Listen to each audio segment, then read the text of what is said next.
is a presentation of Fox Sports. We are Baltimore. We are Ohio. Deep center. Rajay Davis makes the catch on the warning track. Or did he? I got an out call with Field and Colbert. He's calling him out. This is going to be a double play, and the game is over. He caught that ball. How do you like me now? Man, I was just trying to catch the ball, and fortunately for us, we were able to catch it. I hoped he had caught it. I was looking back and forth where to go, and then I turned and kind of dumbly, I just fired it to wherever I could, and they're all pointing to one, and I was like, oh, that's what they meant when I looked in, but probably should have thrown there, but it didn't hurt us because they were all standing still. Yeah, as soon as I saw him called, I turned around and tried to let people know that he called it, and we can double somebody up. So I probably looked a little foolish rather than jumping around. I mean, it was nuts, man. That's a crazy way to end the game, but we'll take it. That's a good win. It's a good team. I think all that happened was they probably got him for traveling, but it's a weird way to stay out there and we want to shake hands so bad.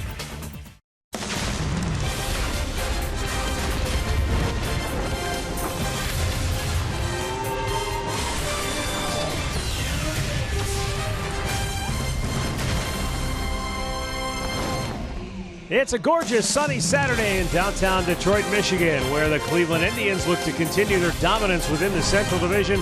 Game 2 in this 3-game series between the Tribe and the Tigers here at Comerica Park. Hi again, everyone. Matt Underwood alongside Rick Manning. The Indians are now 7-0 against the Tigers on this season, and they're the hottest team in baseball with a 7-game winning streak. But I don't know that we have ever seen an ending to a ball game quite like last night. No, I don't think so either, because last night they had the tying run at the plate. Cabrera crushes the ball, and Davis goes out there, bobbles it twice, ends up making the catch as he runs into the wall. As they throw the ball in, I don't know if anybody knew what to do, but the runners left the base, they appeal to first, and they get the out there, and the game was over. But everybody was confused, as you can see. But I'll tell you one thing, what they've been able to do so far this year is hold the big boppers for Detroit in check. Cabrera now, a 143 average with 1 RBI in 7 games. Victor, 1 RBI, 222. Of course, J.D. Martinez is on the DL, and he's only 4 for 24, doesn't have a homer or an RBI, so the pitching has been outstanding. And the Indians' bats blew the game open early yesterday, not with the home run ball, but with the triple. And I don't know what it is about Detroit and triples, but I'll tell you, this park plays well for triples. They've given up over 25 on the year, and the Indians come back and they hit 4 last night. And it was unbelievable. Kipnis had 2. This one right here by Chisenhall looks like he might have lost it in the lights. It gets past, and he goes into third base, and then Kipnis comes and wraps it up into right center field with 4 triples. But every time they seem to hit the triples, it comes right here in Comerica Park. The previous 2 games, 3 triples, 2002, 2012, and the most triples in a game since you go back to Texas as well. And now 3 triples in an inning. Let's go back to 1968 and opening day. How about the 4 triples came within a span of 10 batters? Yeah, that's even incredible. More amazing. We'll see if the Indians can stay red hot against the Tigers. We'll have the first pitch coming up. But when we return, we'll send you back to the studio with Alan Jensen. Cleveland Indians baseball is brought to you by W.B. Mason, the official office supplier of the Cleveland Indians. By McDonald's, I'm loving it. And by your local Toyota dealers, visit buyatoyota.com. Toyota, let's go places.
the Motor City as the Indians try to continue their mastery over their rivals from the Central Division here in Detroit.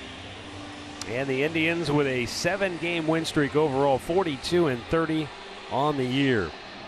And today, Carlos Carrasco will go for the Tribe. Starting pitching has been a key in their run to the top of the Central Division standings. Even last night, though Danny Salazar did not pitch that well, he pitched effectively enough thanks to the offense. And now we'll hope that Carlos Carrasco can continue to move forward. Let's go down to the field. Andre Knott has more on that story. Well, guys, on April 24th, Carlos Carrasco's season passed him by as he thought he was going to be done for the season when he got a hamstring injury.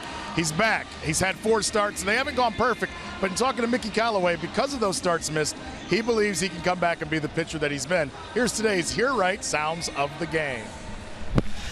Anytime you have an injury, you're kind of left with, okay, now how am I going to feel when I come back? I'm not going to get 30 innings like I got in spring training to prepare. And, those breaking pitches, things like that come last. And really the command comes last. And the ability to get the ball down and away or up and in when you really want to comes last. And I think he's battled that a little bit. But in the meantime has put up some really good games for us, and battled and kept us in the game and, almost a quality start every time. So he's doing a good job. Well, the Indians hope that he continues to do a good job because Carrasco, when he's on, Rick, when he's right, his stuff's as good as anybody. I've seen him getting better and better in every start, and I expect the same. I expect him to do even better today. All right, let's take a look at the starting lineup for the Tribe under manager Terry Francona, brought to you by Progressive. Carlos Santana will lead it off. Jason Kipnis, Mr. Triple. He'll bat second. Then Francisco Lindor, Mike Napoli, Jose Ramirez, and Lonnie Chisenhall in the middle. Yan Gomes, Tyler Naquin, and Rajay Davis rounded out. And our Northern Ohio Hyundai starting pitcher, Anibal Sanchez. His last start came May 31st against the Angels. He went 3 innings, 8 hits, and 6 runs. They took him out of the rotation. He's been in the bullpen. He pitched pretty good out of that bullpen, but I'll tell you, a key pitch for him is going to be the slider today, and let's see if he has one. We'll set the defense behind him this afternoon. It looks like this. In the outfield, it's going to be Upton in left, Maben at center. Mike Aviles gets the start in right. Castellanos is at third, Iglesias at short, Kinsler at second, Cabrera at first, McCann behind the plate.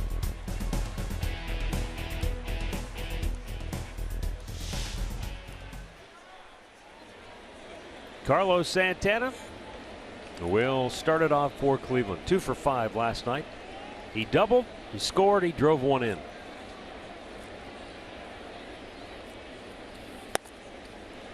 Sanchez, another guy, it's almost like he's been into the James Shields mode.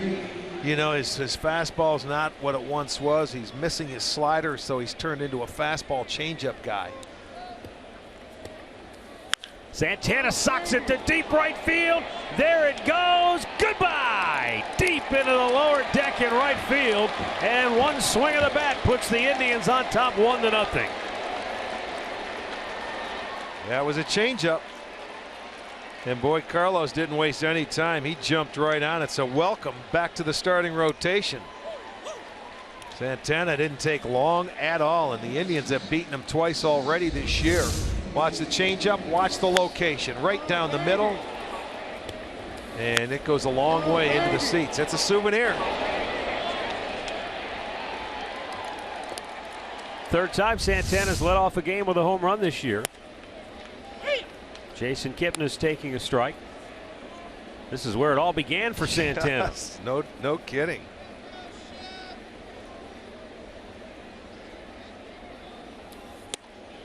Jason Kipnis had a pair of triples last night, drove in 3 runs.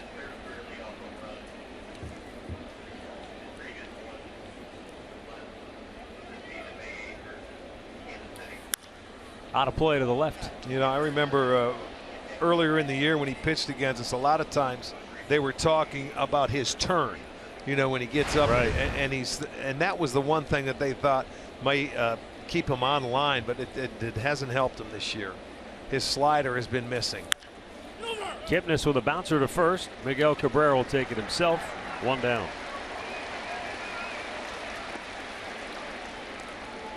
Keys to the game are brought to you by Wayside Furniture. Heck with being patient. Get after it. Indians already on top 1-0 against Sanchez. Carrasco, command of the secondary pitches. Well, for Santana to get after it early, you know it's got to be a pitch to his liking. You know, he gets aggressive with guys on base, but he was leading the game off, so he liked that changeup and did damage to it. Well, that's the thing, though. When guys are no longer power pitchers, they want you to get yourself out. Right. That's why more patience is the virtue today. Well, they'll be patient. They'll make him get into the zone, that is for sure. But being patient and swinging early, you know, it doesn't match up. If you like to pitch, if it's to your liking. That's exactly right.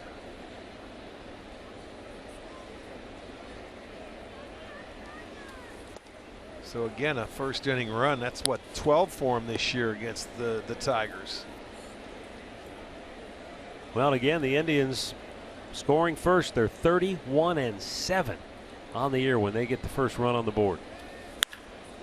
There's Lindor, liftoff, way back and gone to Souvenir City.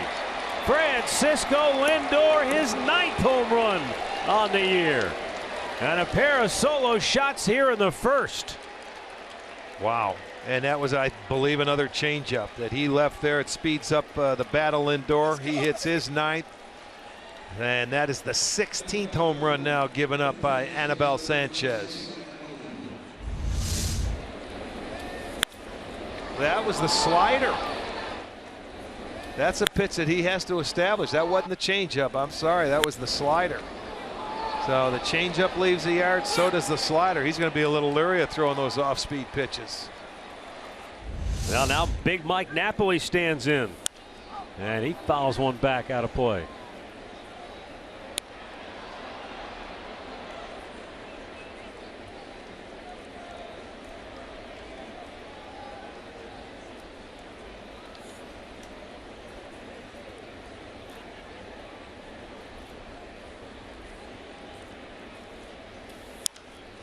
That one's popped up on the infield. Iglesias, the shortstop, fighting the sun, makes the catch.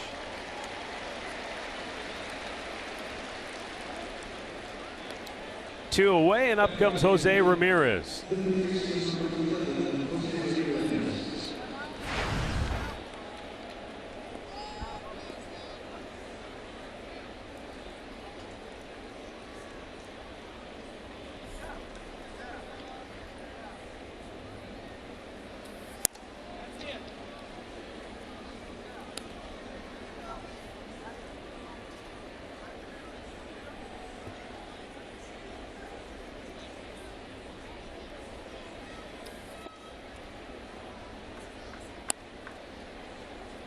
Ramirez last night 1 for 4.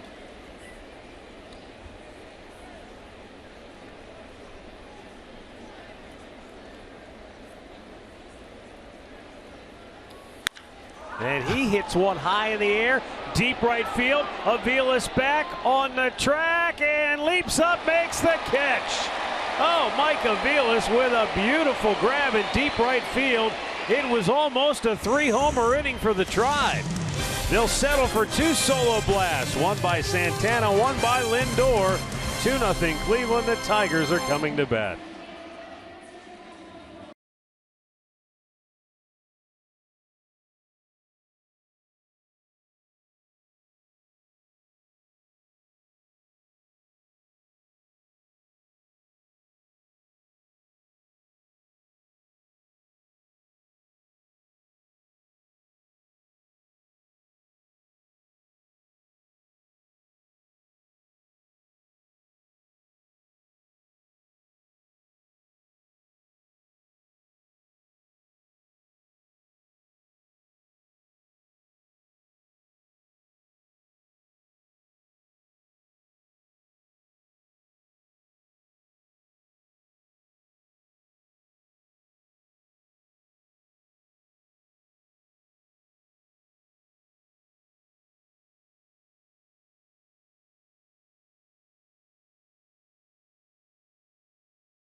with a terrific play deep in that right field corner. You don't think of him as an outfielder, but he made that play.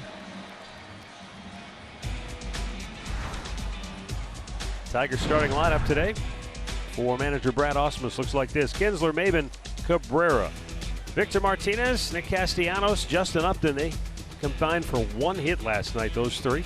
Then Aviles, James McCann, and Jose Iglesias.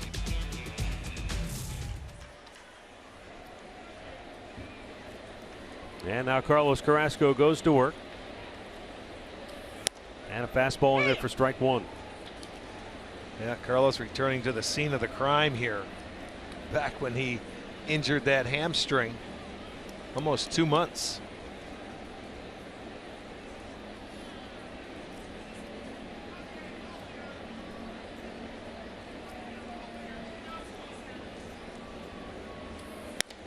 A little bit high, 1-1.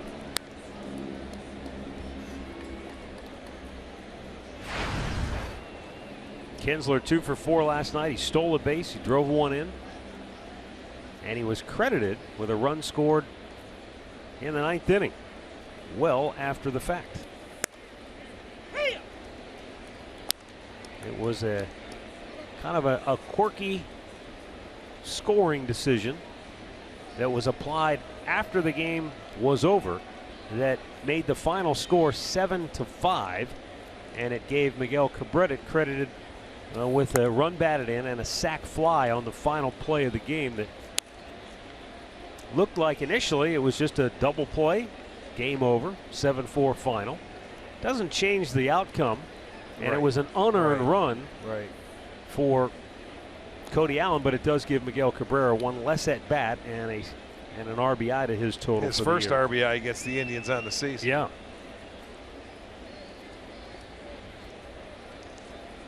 The 2-2 and a jam job to short. Lindor slings it across, 1 down. All right, I don't know if we're going to be able to explain this without confusing everybody, but we'll do our best. Here's the play. Kinsler's at second base. Cabrera hits a fly ball. Rajai Davis makes the catch. Kinsler never goes back and re-tags at second. He did go back and re-tag third, which doesn't really matter.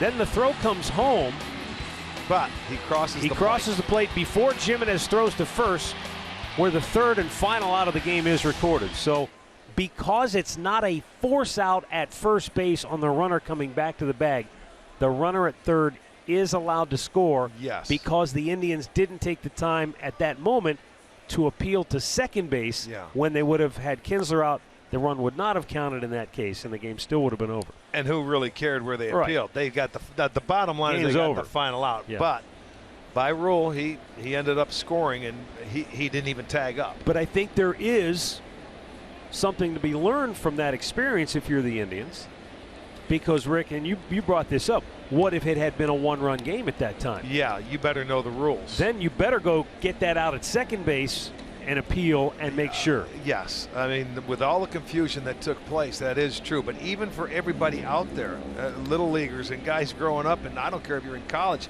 we saw it in the big leagues and we couldn't believe it today, why that run counted. And there were a lot of people up here, from Kirk Gibson all the way down to us as announcers, back and forth. Nobody really knew exactly until we dug it out of the rule book. What's it, the 4th out rule or something like that? It's really not. It's just that you think of that play as being a force, and it's technically not a force, at least according to the rule book. Maben into the right field corner. He's on his way to second base. And he's got a 1-out double. I'll tell you, he was swinging the bat the first time we had a chance to see him this year.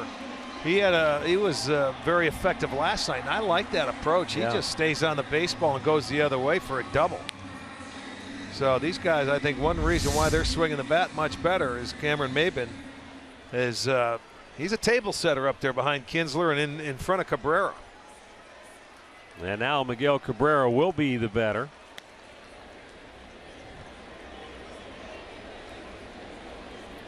So officially now, Cabrera was 0 for 4 last night, hit into 2 double plays, even though the fly ball he hit ended up in 2 outs. No matter how you slice it up at the end of last night's game.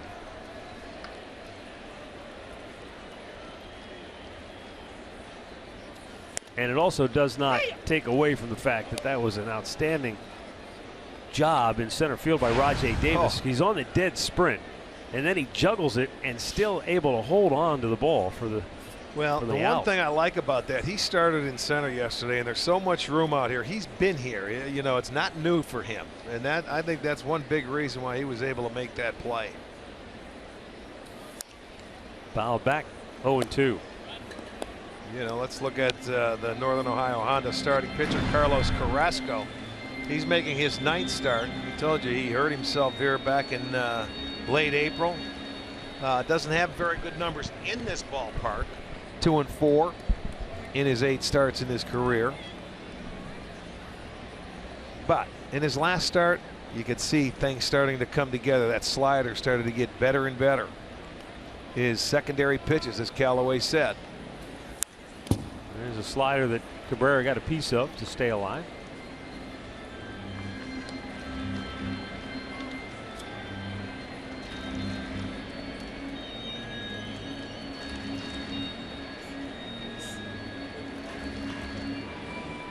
Miguel Cabrera is batting .341 on the year against right-handed pitching. Yeah, this guy loves right-handers, no question. Him, Castellanos, 2 of the best at it.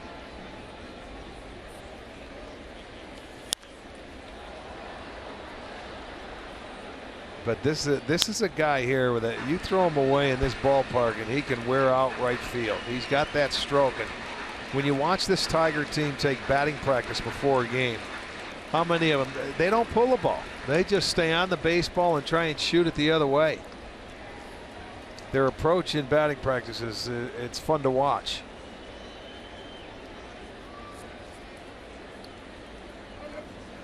You know, it's interesting. You think of Comerica Park, and you know, because of its spacious nature, you think, boy, it's a great pitcher's park. It's really a hitter's paradise if you're a line drive hitter.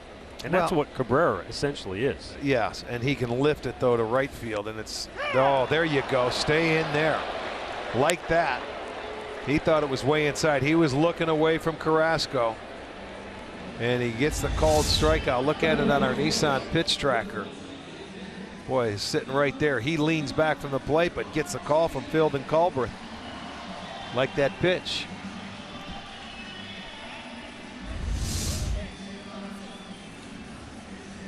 Otero went in there and stayed in on every pitch with him last night. He ended up getting the double play. I'm not saying you can stay in there. You're going to have to make adjustments, but there's nothing wrong with pitching him inside, and I think they've done a much better job doing that this year as in years past. Well, here's Victor Martinez.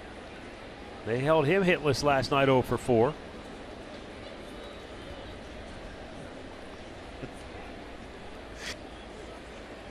And Martinez fouls it out of play to the left.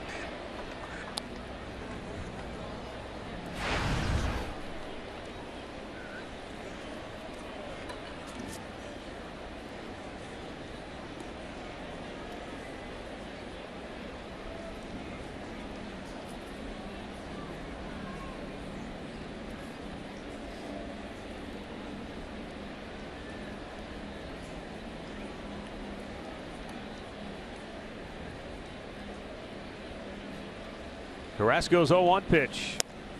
And a beauty. Carlos has 2 different types of breaking balls. He also has the curveball, and that's the slower one. And you see that right there.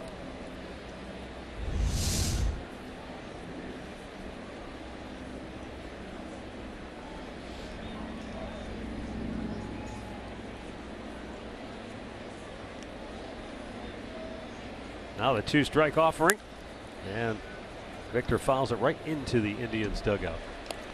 Let's set the Indians defense now that we have an opportunity. Brought to you by Jeep. Behind Carrasco today, it's going to be Davis, Naquin, and Chisenhall in the outfield. It'll be Ramirez, Lindor, Kipnis, and Napoli on the infield, with Gomes back in there this afternoon behind the plate.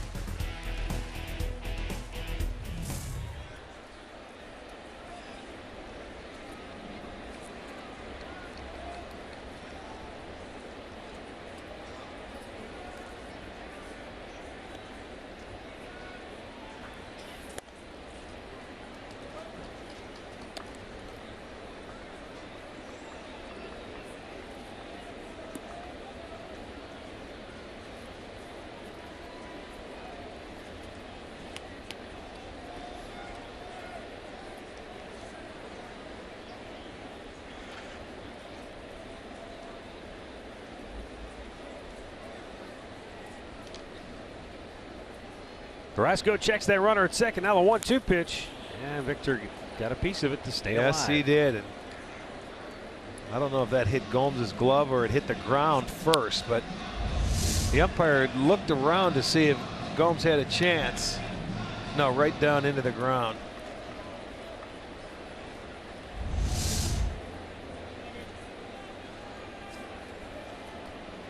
Cameron Maben with an opposite field double to get himself into scoring position. Tribe has the shift on with Jason Kipnis a good 10 to 15 yards beyond the dirt in shallow right field. Lindor shading him up the middle. Maben takes off for third, swinging another foul ball by Victor. Well, there you don't care. Maben's taken off, but with Victor hitting, it doesn't matter.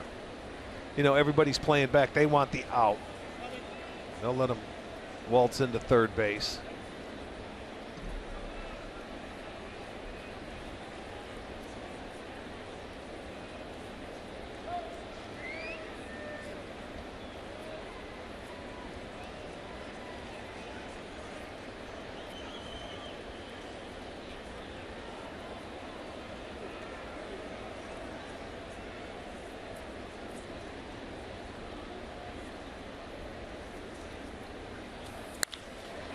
He golfs that one towards center. Nyquist is there, and Tyler pulls it down to end the inning.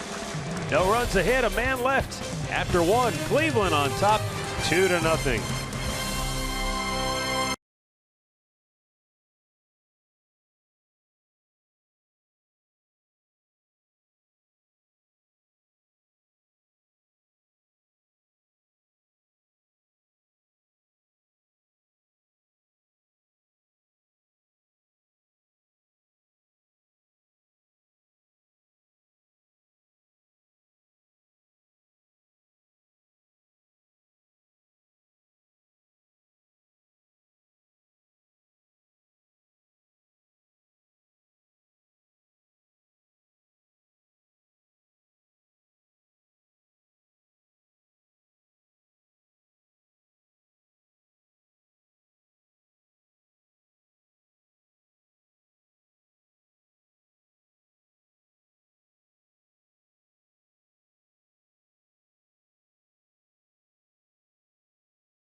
At Bat app. You can stay connected all season with radio broadcasts, video highlights, stats, news, and more. Download MLB.com at Bat, the #1 app for live baseball on your smartphone and tablet.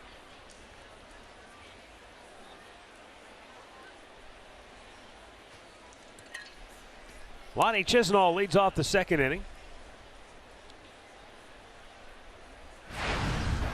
Lonnie had a triple and drove in a pair last night.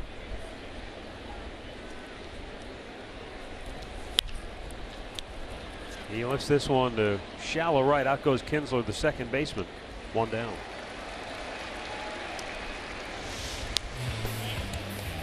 Our stat of the game is brought to you by Buick.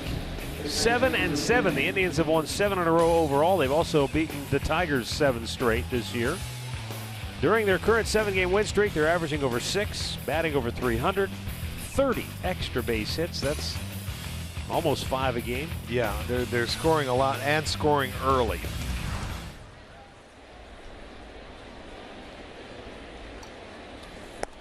Here is Yan Gomes.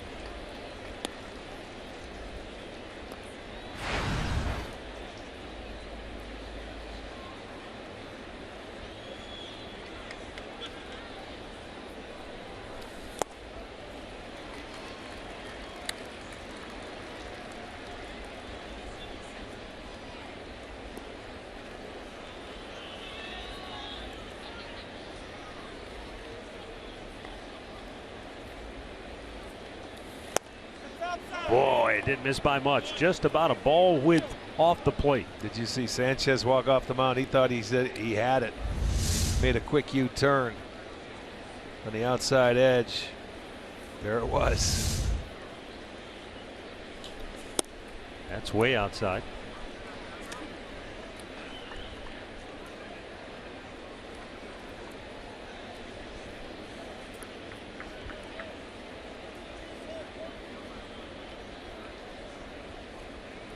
Good numbers for Gomes against Sanchez.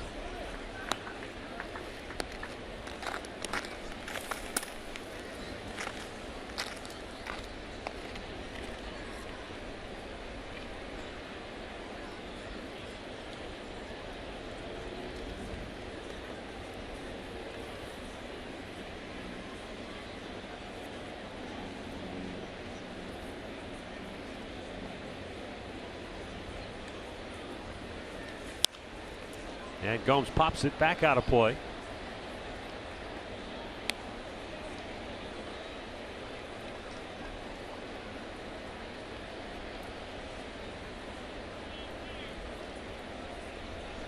Gomes a 184 hitter for the year, but starts showing signs of turning things around on the last homestand. He was 6 for 16 against the White Sox and Tampa Bay Rays, with 4 runs scored, couple of doubles. You know, back home, Matt, he seemed to be a little more patient than normal, and he started to really try and go the other way with that. Down the right field line to stay on it. Upstairs and a full count. And this is a good sign. But laying off the high fastball. Yes, but now we get to the point that he doesn't like to walk, so you still have to have that patience at 3-2. Yeah. Not up into 3-2. You got to carry it through this whole at bat. And a lot of times he likes to swing. He lines that one to deep left. Back goes Upton. And he makes a fine running catch on the warning track, robbing him of at least a double in that instance, as Gomes put a pretty good swing on that ball. He had a very good at bat. He was down in the count 0-2, and he worked it to 3-2, and then he gets a nice breaking ball away, and there's not much more you can do. Hit it well. Upton made a nice running catch, but he can carry that at bat into his next time up. That's 2 really good plays made by each corner outfielder by Detroit. And with 2 down, here's Tyler Naquin. There's that breaking ball, drops in for a strike. Yeah, that's going to be a pitch he will have to have today if he wants to stay around this ball game.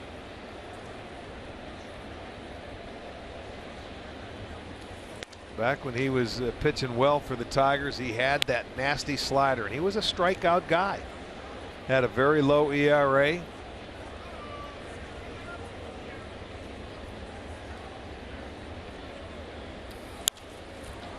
Naquin pops one toward left field, shallow near the line. It's going to drop for a hit. He's going to hit and roll to second base easily with a 2-out bloop double to left.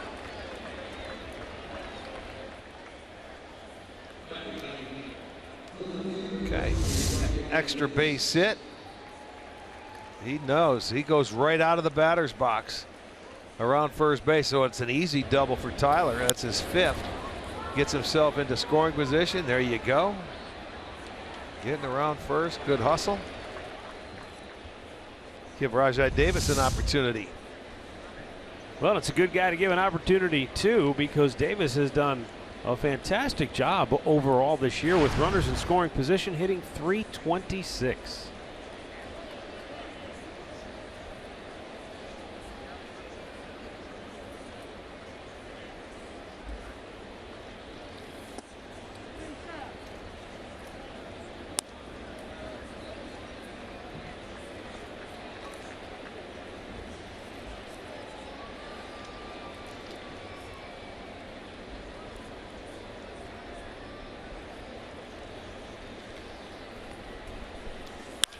Base hit right field. Naquin coming around third. Sarwell's going to wave him home. Avilas' throw is cut off. Flip back to first. He's out, but the run counts.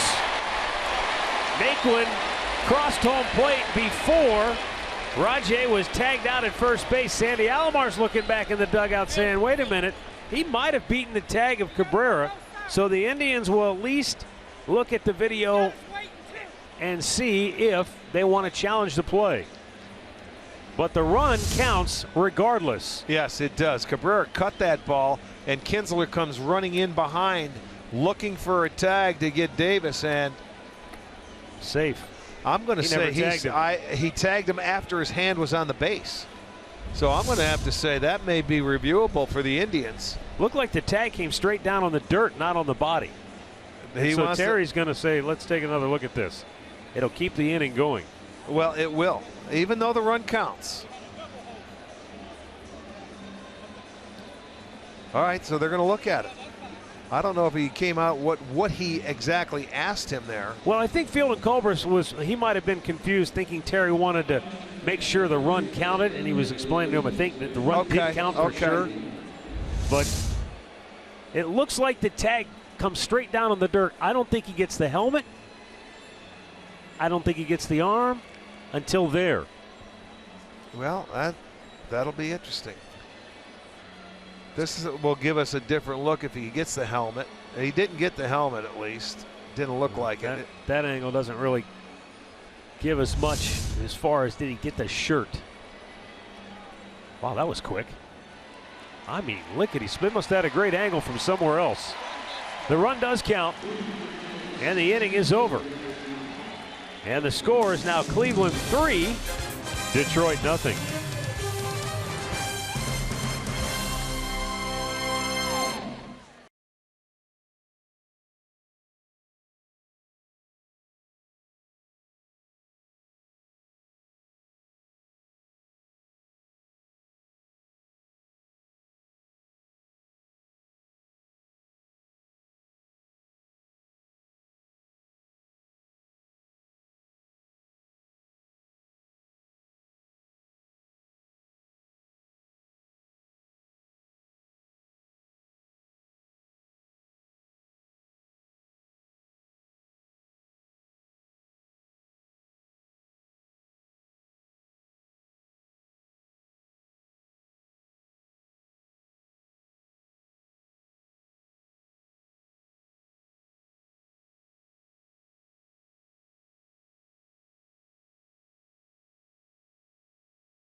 Was called out. It was I thought it was worth challenging because the replay angle that we saw, it looked like the tag missed him, but there must have been a very conclusive replay angle that we weren't privy to, because it took about 10 seconds for them to uphold that ruling, and they said it was confirmed on the replay. In any event, 3-0 Indians. Nick Castellanos, Justin Upton, Mike Aviles will bat for the Tigers.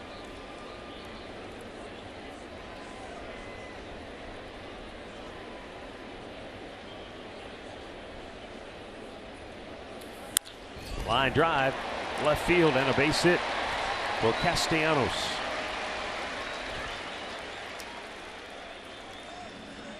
Well, there's a guy that's right behind Cabrera when it comes to hitting against right-handed pitcher this year.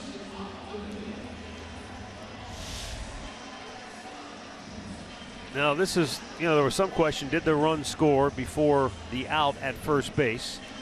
It was close. But you'll see the run clearly scores way ahead. Yes, it does. Of the play at first base, so that run counts. You see Field and Colbert was right on top of it.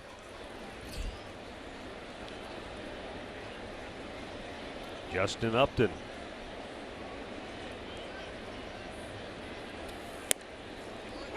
He takes a strike.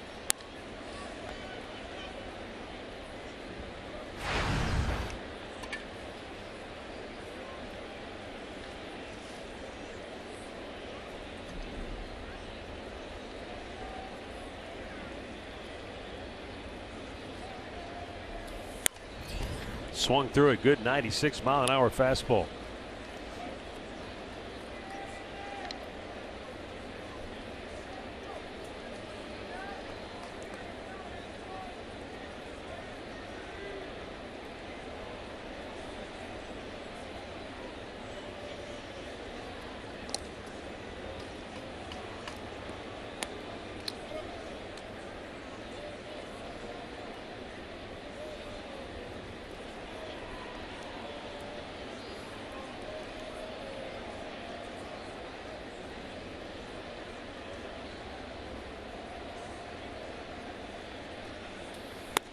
A little bit outside. And a 1-ball, 2-strike count.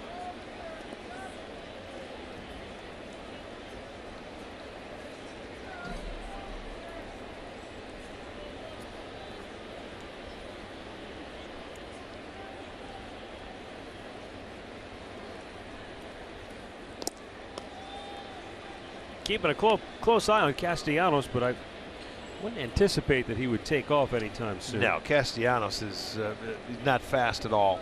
He's only tried 2 attempts. He's made it once. Unless you just ignore him.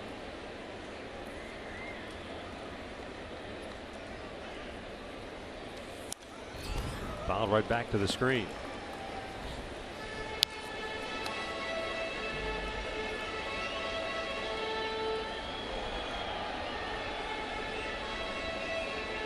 Up at the Rogers Center, or I should say, it's actually they're in Chicago at U.S. Cellular Field, where Toronto and the White Sox are playing. They're slugging it out, 8-6 Toronto. They're in the 8th inning. White Sox have hit 5 solo home runs, including an inside the park home run. Well, they can fly out of that ballpark, as you well know.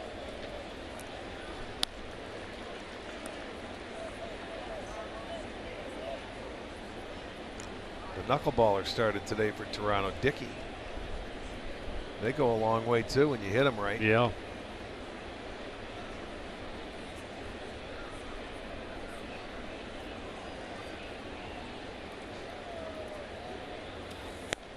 Throw it by him. Carlos Santana has his second strikeout, 1 down in the inning. Let's make this our Circle K strikeout. It's coming. It's a breaking ball. The slider almost looked like it backed up a little bit on him. On Upton right there, you're waiting for it to come back down. It just kept its plane and it stayed right there, but he gets the swing and miss. So the first out here in the 2nd inning.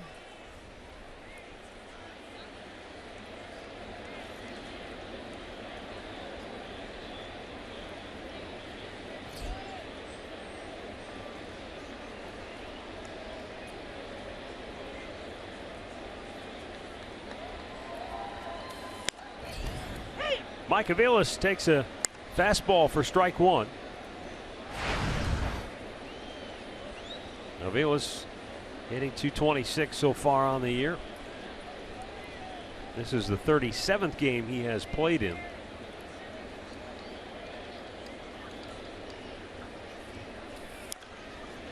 And a chopper foul.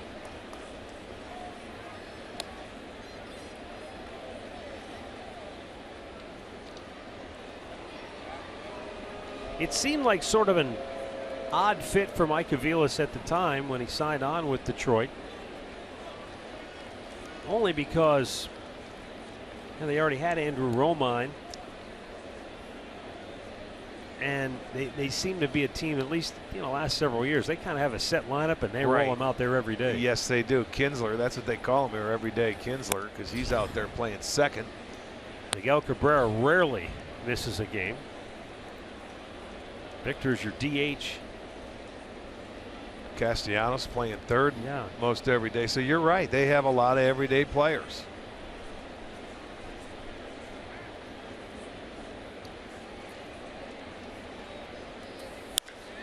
to center field. And Naquin makes the grab for out number 2.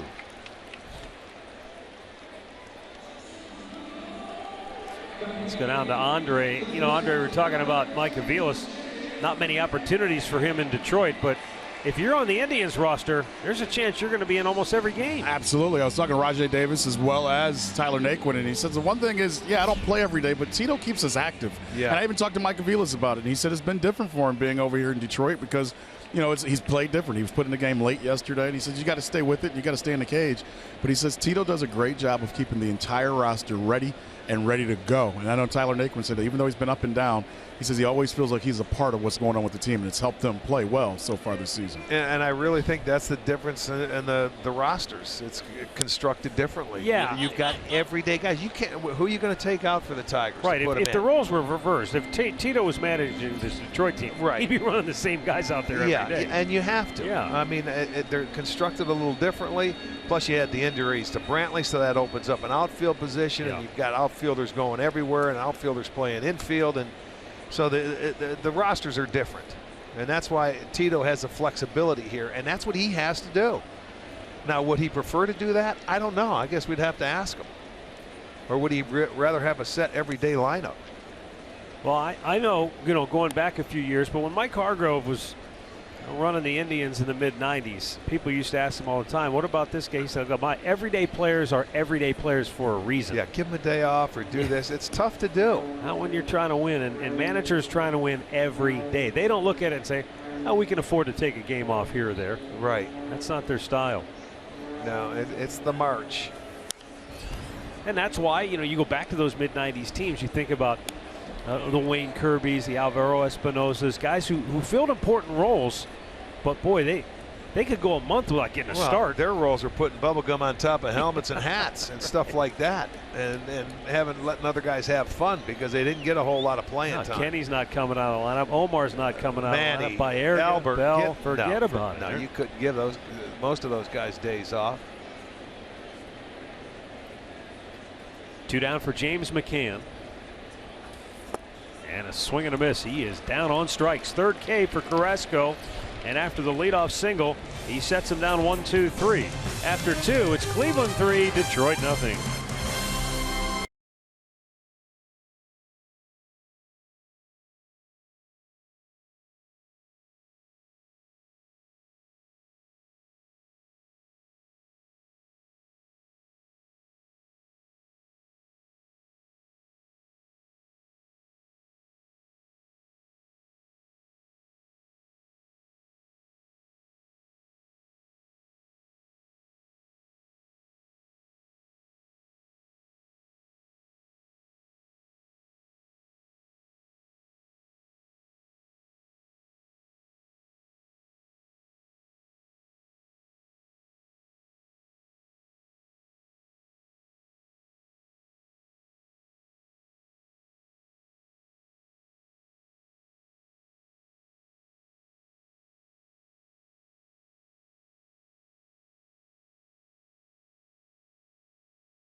By Miller Lite.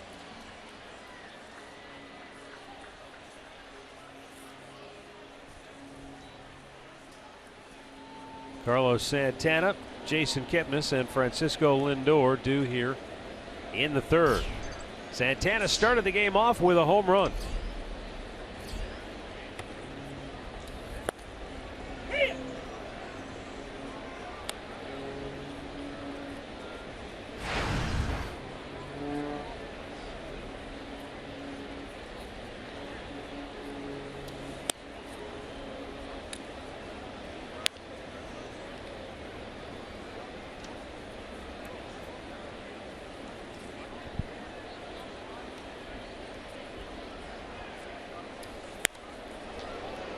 He's really leaning Santana back. You know, you go back to that at bat, Rick. It just seems so odd to me. As a starting pitcher, you think about starting pitchers coming out, and they all say, what do I want to do? I want to establish my fastball. Right. He throws a changeup second pitch of the game. Now, it's easy to second guess when a guy hits it out of the park for a home run, but it just seems like a strange choice when I haven't seen enough fastball to make me be weary of a changeup. It could be, but his changeup, he's turned into a fastball changeup. I think he lost a little bit of confidence in his slider. Threw it by him with a fastball, full count.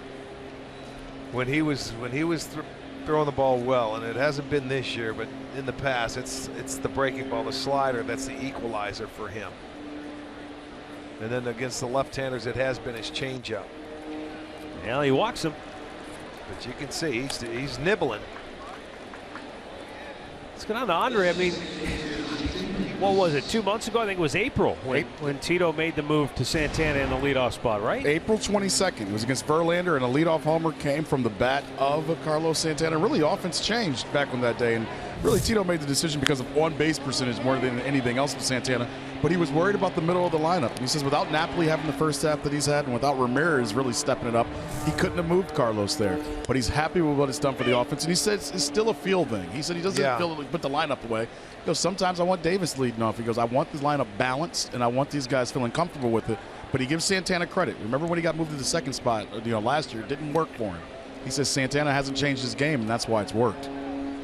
You know, the thing of it is, too, it seems like Davis leads off against left-handed pitching more so than Santana, because Santana, has struggled from the right side of the plate this year. The two guys that really have not moved, Kipnis and Lindor, the 2 and 3 hitters, they've been the constants. And Napoli. And now 4. Napoli's pretty much cemented in that 4-hole. Yeah, but every other one has moved. Kipnis punches it through. Nice job. Santana stops at second. And the Indians have 2 on with nobody out. Yeah, you want to see how long Brad Ausmus is going to maybe hang out there. We're into the 3rd inning. They have first and second, nobody out. And now that's taking what the pitcher gives you. Didn't try to pull it. That ball's going down and away. A little turnover action on it. Finds the hole between short and third. So another start to this inning. And I don't think Detroit wants to wait too long, I wouldn't think. The Indians in the ball game yesterday ended up having a 7-0 lead early.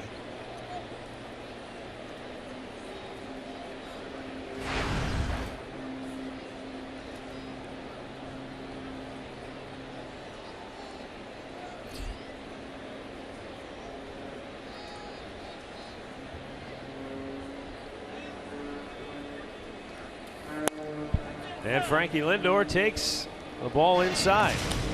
Interesting that he's showing bunt after he did this his first time up. Well, he may just be getting a good look here. And if I'm Lindor, I want to get after it. I want to bury him and knock him out of the ball game. Because Sanchez has made 2 starts against the Indians, and he didn't fare well. First time he went 2 1/3 innings, gave up 9 hits, 7 runs. Oh. And then on the second start, 7 innings, 4 hits, 4 runs. You got him to chase on that off-speed pitch. 1-1.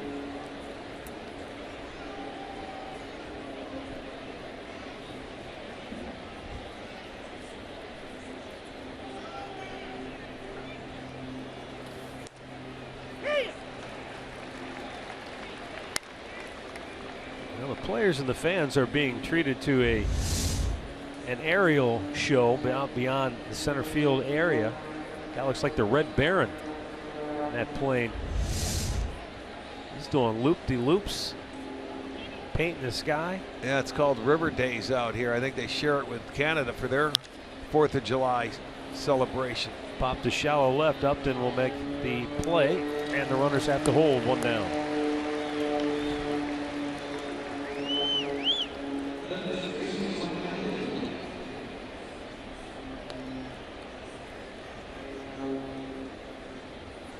There he is. This guy's going like straight up, and then almost looks like he stalls the engine. And that looks like one of our charter flights that we fly on during the course of the year.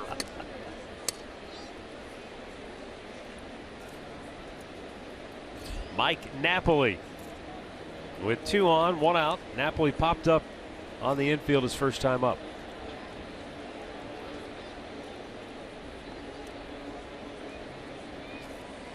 This is where, boy, you'd like to see him show that killer instinct. And as you said, just pile on. Yeah, you have opportunities, take advantage of them.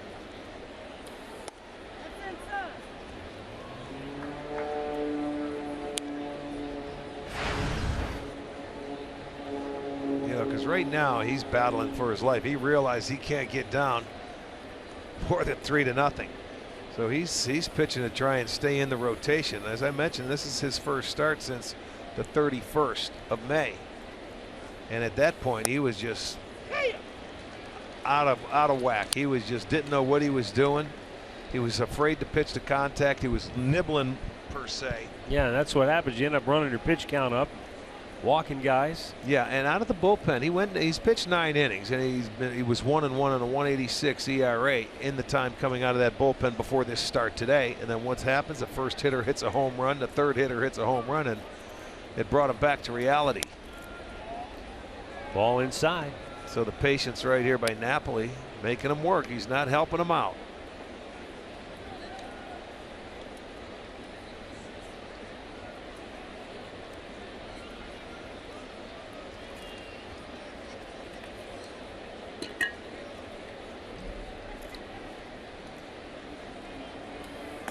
Way outside. Nice stop by James McCann.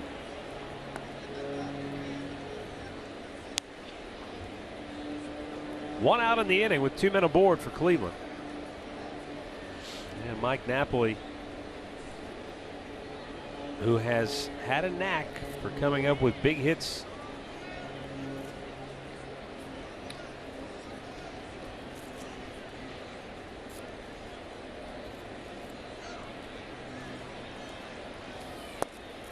And he draws a walk to load the bases.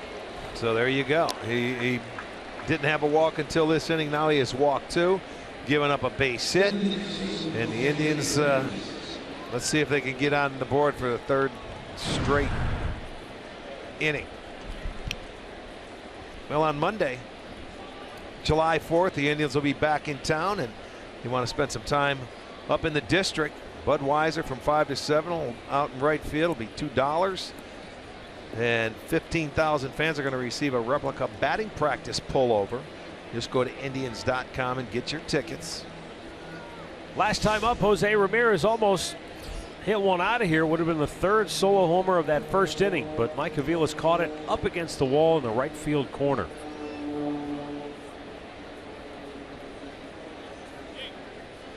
Yeah, we'd take another one of those here. That would get one in.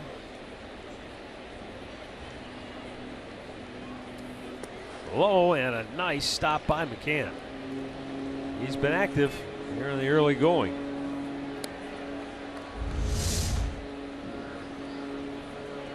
There's that changeup, down and away, down and away. Tries to move it and run it away from the left-handers. They see that a lot. The sliders go to the right-handers, but he hasn't thrown many good sliders today. As I said, it's been fastball changeup for the most part. And a fastball nicks the outside corner, 1-1.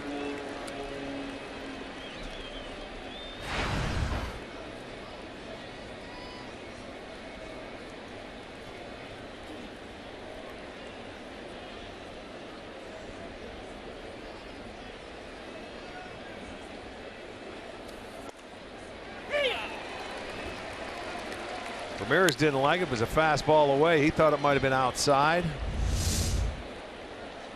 But you see it That's go well off the plate. Well, I know. Well, now you just can't see. This is where the pitchers, he can stay out there and he can force him to swing at it with 2 strikes. Popped it back out of play. Tried to sneak one by him inside.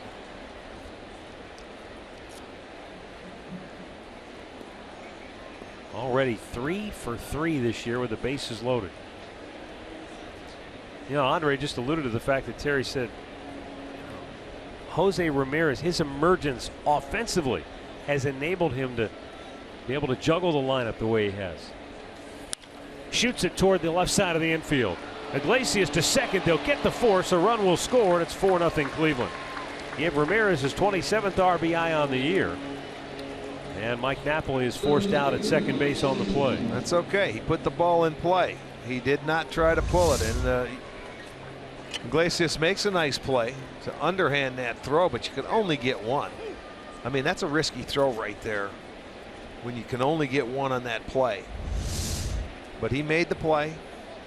Ramirez gets the RBI, and the Indians get their 4th run. And now we'll see if Lonnie Chisenhall can deliver a 2-out knock to inflict some more damage. That's what Rajai Davis did last inning, a 2-out base hit to plate the 3rd run of the game.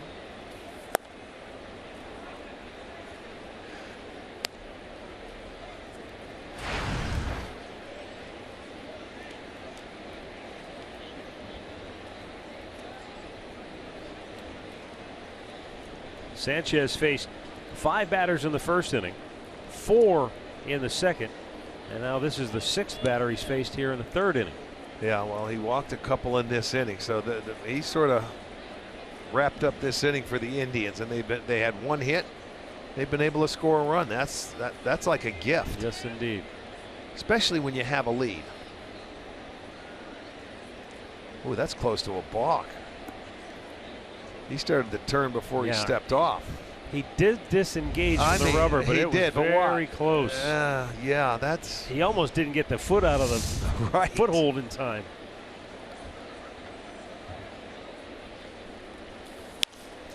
Pop back out of play.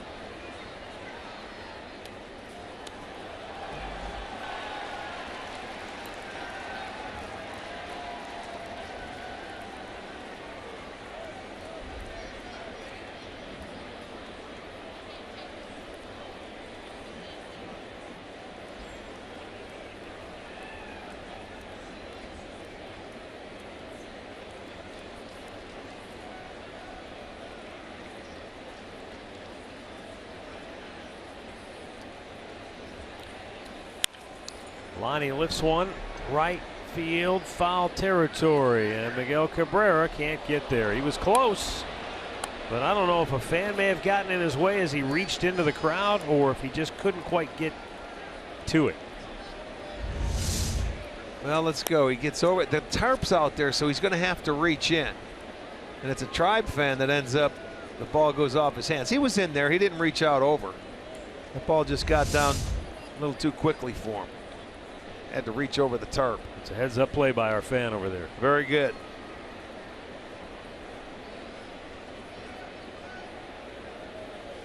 Gives Lonnie another chance.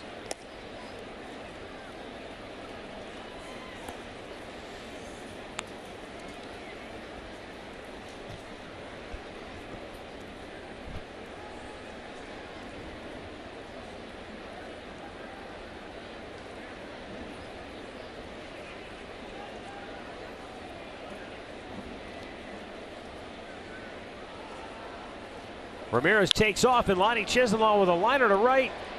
Caught by Aviles. That'll end the inning. Tribe tacks on another run. Middle of the 3rd. It's Cleveland 4, Detroit nothing.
he heard from Cleveland. I think they're sending him kudos. Good job, man. Good job.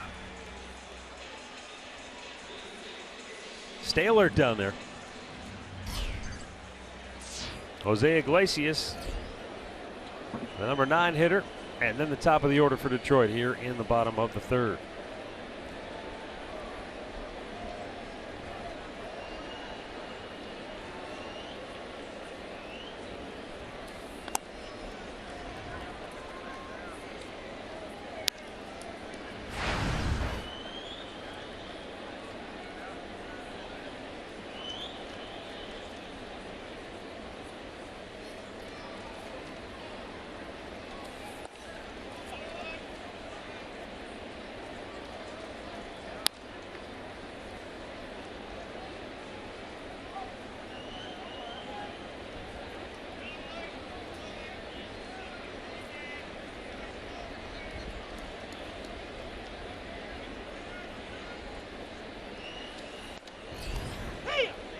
The Indians' dominance over Detroit so far this year actually goes back to last season, because not only have they won 12 in a row, but 12 out of the last 14, going back to June of last year.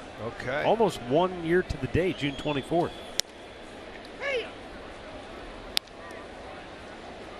Well, Detroit had dominance there for about a 3-year period, so yeah, payback. You know what they say. They've pitched well. They've hit better. They really have. They've beaten them the way you should. They've taken care of every aspect of the game. A roller to short. Lindor gobbles it up, and there's one out. It was on June 24th a year ago that Francisco Lindor hit his first home run.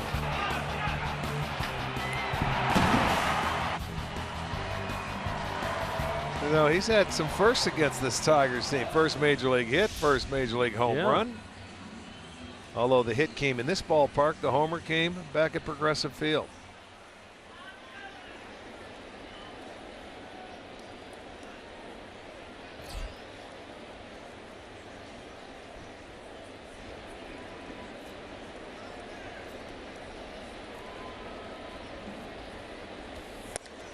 Ian Kinsler trying to tee off, but Carrasco changed just enough on the pace. Well, Carlos can run that fastball into the right-handers as well, you know, instead of just the straight four-seamer. This guy's a good fastball hitter, and if he likes that first one, he gets after it, takes a healthy cut. Well, that's a good slider. 0-2. Doesn't move a ton. It moves just enough. Well, that's all. It's a change, and it moves off the barrel of the bat. Yeah. When you keep it down. And that one was down.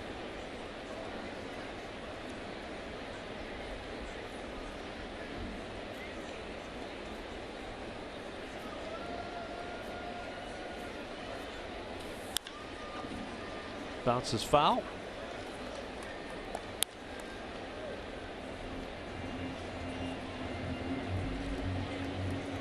This is the one trade that the Tigers made that they really like, because they got Kinsler for the Tigers for Prince Fielder. Yeah. And after we saw Prince Fielder, whose bat speed has slowed down, he was under a big contract. They really like the way Kinsler plays the game. Slowly chopped to short. Lindor will throw him out. Prince Fielder did hit a titanic home run last night to the upper deck in right field, but even after Texas built a 6-0 lead and then was up 7-2, Boston came all the way back and beat them 8-7 last night. That had to be. It's not a crushing loss because they've got a huge lead in the West, but it's still a tough one to swallow. It's one of those ones where you start looking around the room like, what just happened? Yeah, it's a tough one to swallow, but that goes to show you, in that ballpark with an offense like Boston, they're never out of a ball game.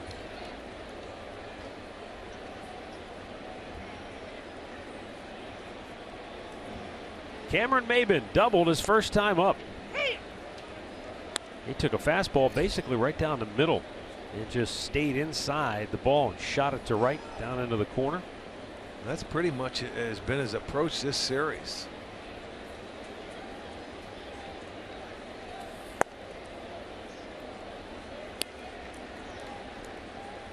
Yeah, he didn't play the first 6 games that we played with the Tigers. He was hurt at the time.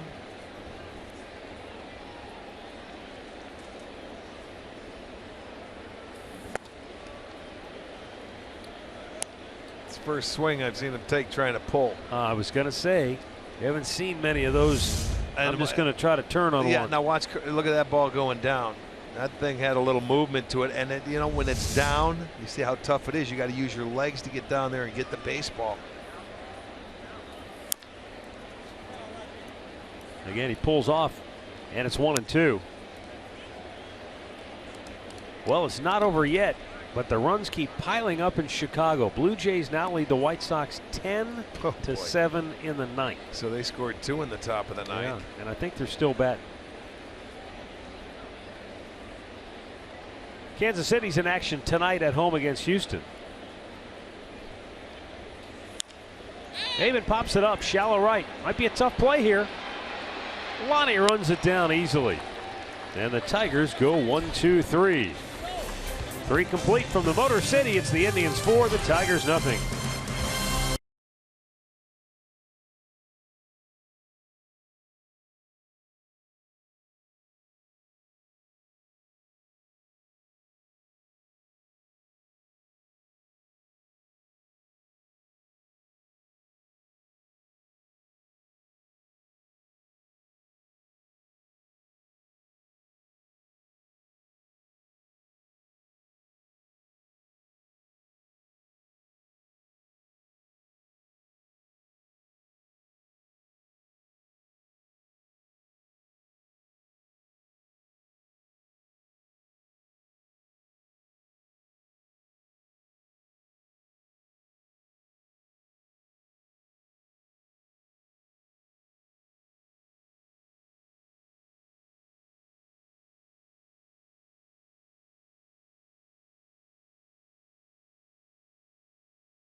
Ticket presented by Sports Time is back again and includes your first drink. You can grab some friends, catch the game from the corner or the new drink rails in left field. Just go to Indians.com for your tickets.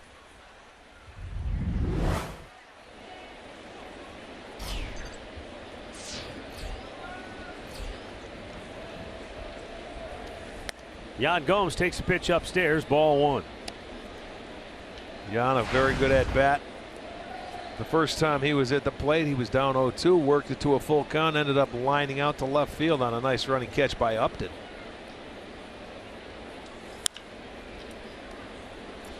To third base where Castellanos will throw him out. 1 away. Send along some birthday wishes. Carmela Mastrangelo is 96 from Willoughby. Carmela, happy birthday. And Don Swartz is turning 50 today in Cleveland. A happy birthday, Don, to you.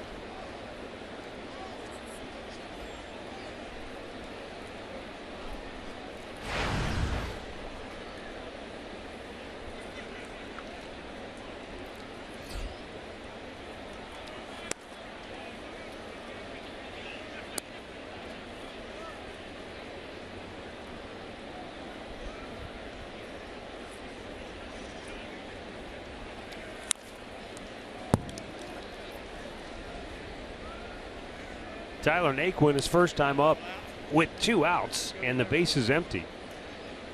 He just kind of went down and blooped the ball into shallow left and went for a double. And then Rajay Davis poked a single through the right side of the infield. Got the Indians another run.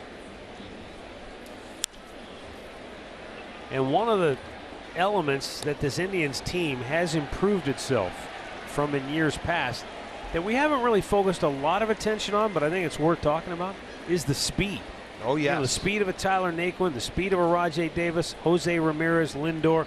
These guys can now create some opportunities. Not saying necessarily runs, but at least opportunities to score runs. I totally agree with you there. Second in the league in stolen bases with 58. You know, and this last at bat by Naquin, you know, maybe in years past the guy batting eighth in the lineup would have been held to a single here. He just doesn't have the flat out speed to make this a double. And it's an easy double for Naquin.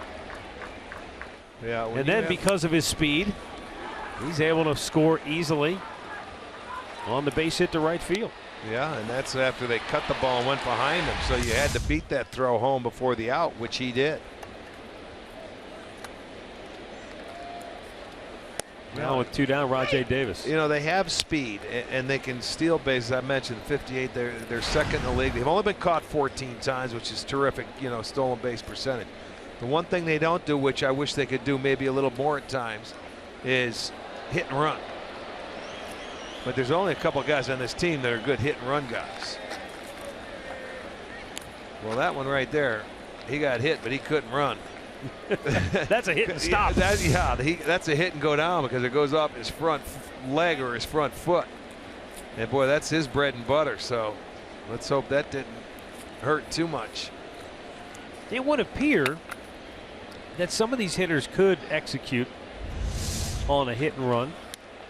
Is it more a case of the manager being comfortable with the players? Yes. I mean, these guys swing and miss too much. You got to be able to put the ball in play. When you put a hit and run on, you want to hit it, you want to get it on the ground. You got a couple of guys that, you know, there's a few guys that swing and miss a lot.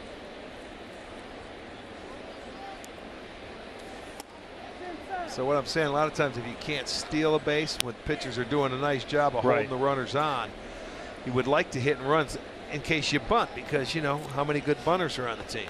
You know when you have to get a bunt down. Right. So that's my point. That's my point. If you have good speed and you can start a runner and you can hit the ball behind him, you can take away from the bunt a little bit more.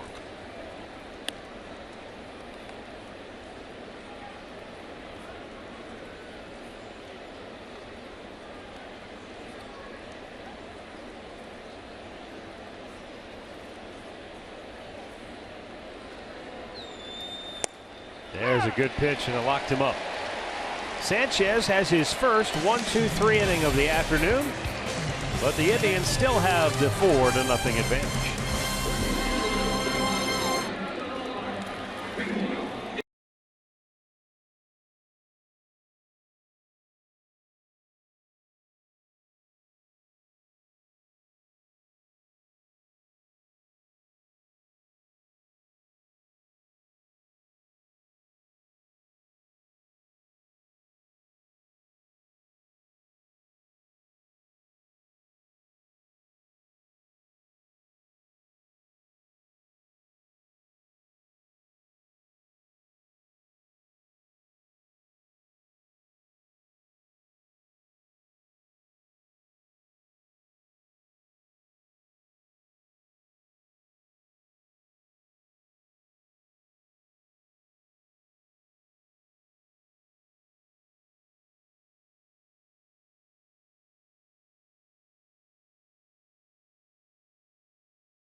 Did not finish well. It didn't even last that long. It was early in the game. I remember going, oh my gosh, I can't believe it. At that point, at that time, early into the season. It was the third inning. He was throwing the ball well, and you're going, my goodness. You never know, because you think those things could last quite a while, if not all year. Well, and remember, when he went off the field, we weren't sure if it was a knee. Right. What it was exactly. But 5 weeks he ended up missing.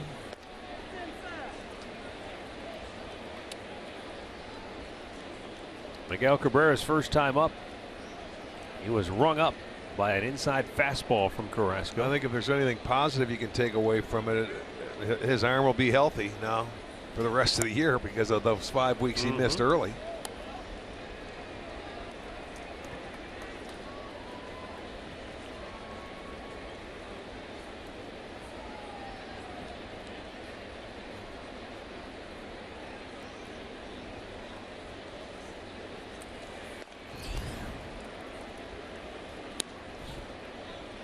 Two and one on that fastball that was up and in. But that's a good job by the Indians. And why they've had success so far this year against Cabrera is they've continued to pound him in, make him aware of both sides of the plate. And yes, I would agree. And they stay right in there. Look now, at that. see, after a while, you get a little frustrated as a hitter, even the greatest ones. And boy, he stayed inside, and again. Take another look as he just jams the bat of Miguel Cabrera with that fastball. And Andre has talked to Carlos a number of times as he's come back from the hamstring injury, and he kind of pointed to this game, didn't he, Andre? Yes, he did. He's looked back. He didn't look back so much on the injury, but he knows he hasn't been as sharp as he wanted to be. And he told me, he said, against this team, if I'm not sharp, I'm going to get in trouble. So he figured this was a game that would be good for him. He says he likes going against these hitters. He knows they're hitting it good. But he felt like if he moved in and out, he'll be all right. And so far, the slider has been better. Hasn't been his best, but it's been better than the first 4 starts that he's had since he come back from the injury. But he has pitched inside. And to me, that's why you have to pitch if you don't have a good slider, because these right-handers love to hit the pitch away from them, and they take it the other way. So you've got to effectively pitch in. And now and once he gets the inside part of the plate, his slider doesn't have to be the best to get him out. Outside to Victor Martinez. It's 1-1.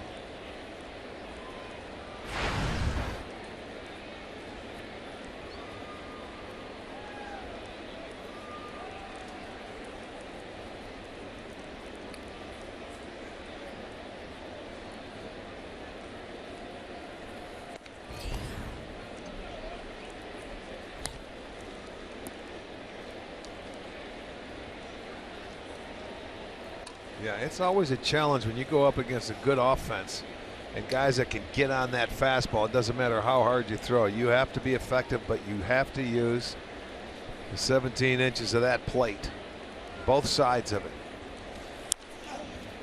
For you, and you've seen him enough to make judgment here, is Miguel Cabrera a guy who looks away and just reacts to anything middle in, or does he just sit certain sides of the plate, certain pitches? Well, he adjusts in an at-bat, I think, more than any other hitter I've ever seen.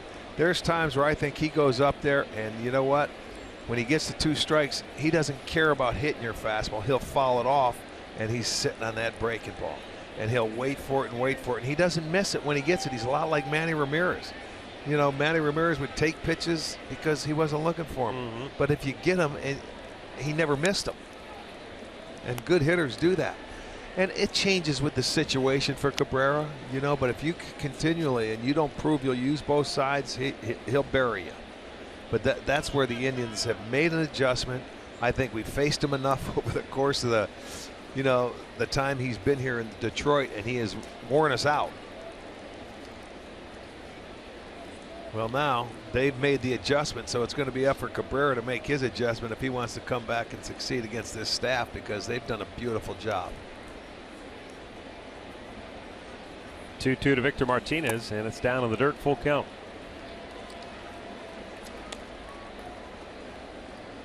Pitching inside is one of those things, I think it's maybe easier said than done. You have to do it to be effective.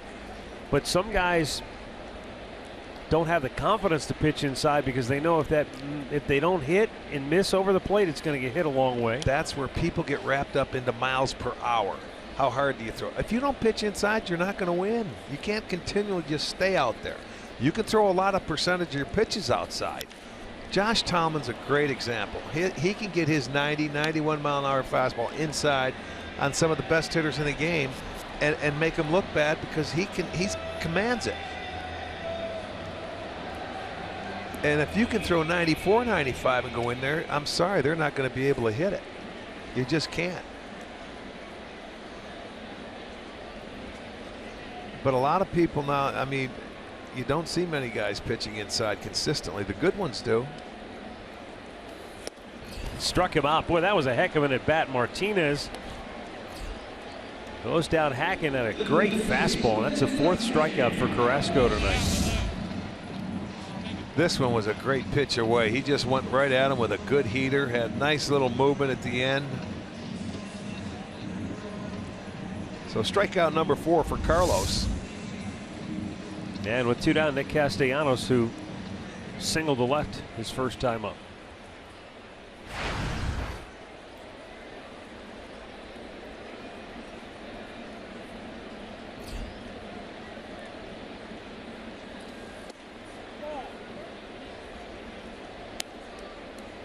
This is the one guy that has had success against the Indian staff this year.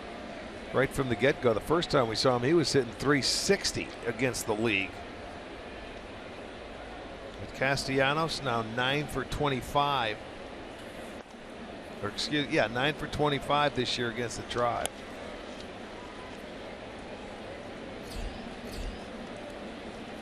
Boy, that's a great ratio. 45 out of 65 for strikes.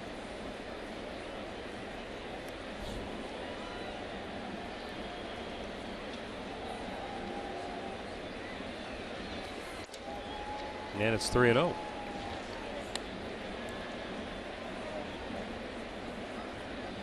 I often think that whoever's batting 5th, in this case Castellanos, that's such a great spot to be in, especially if you can bat in the same inning as Cabrera and Martinez, because a pitcher's got to work so hard to get through those 2 hitters. Yeah. And just I think the mental stress, they maybe think, okay, now I can take a breath, and maybe you get a fat mistake, or in this case he just loses the strike zone and you get a free. Yeah, well, the only thing you worry about is if they're on 3rd and less than 2 outs, you got to hit a sacrifice fly. You better hit it deep enough so they can score because they can't run. But you're right.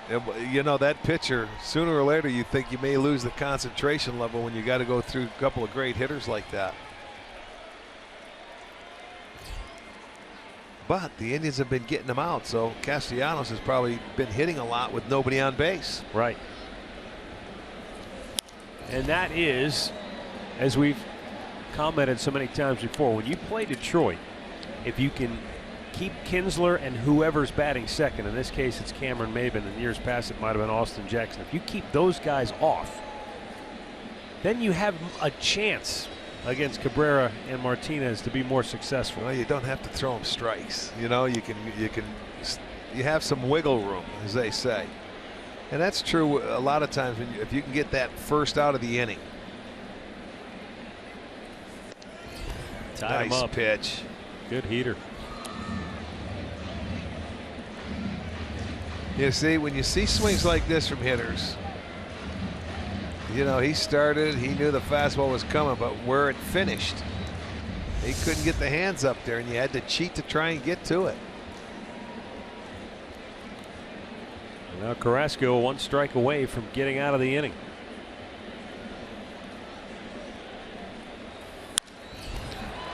Right field, back goes Lonnie Chisenhall.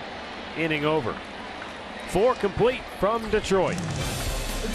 And Carlos Carrasco spinning a 2-hit shutout.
Thanks, Al. Looking good so far today for Carlos Carrasco and company, but a long way from the finish line. Fifth inning, top of the order for Cleveland. Carlos Santana, who led off the game with a homer, walked and scored in the third.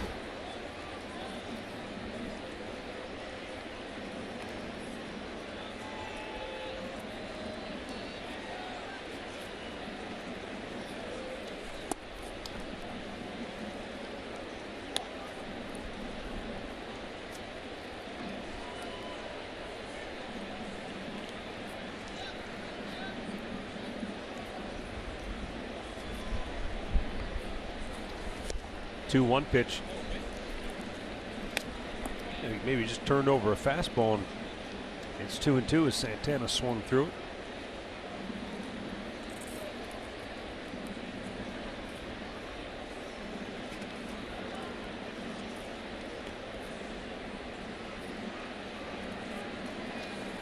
Up and away. Well, he walked Santana back in the third inning, leading off that inning. He came around to score. Carlos has scored 2 of the runs today. Well, with today's 4 o'clock start, you're just now starting to see a few shadows creep out into the home plate area.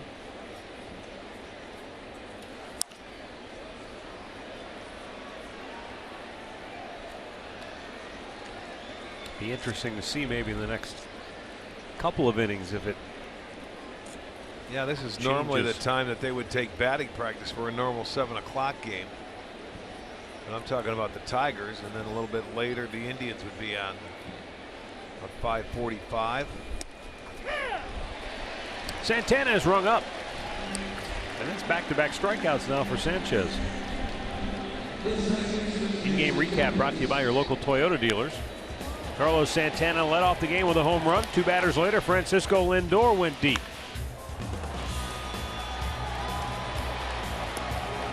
In the second inning, Rajay Davis with a 2-out RBI single made it 3-0.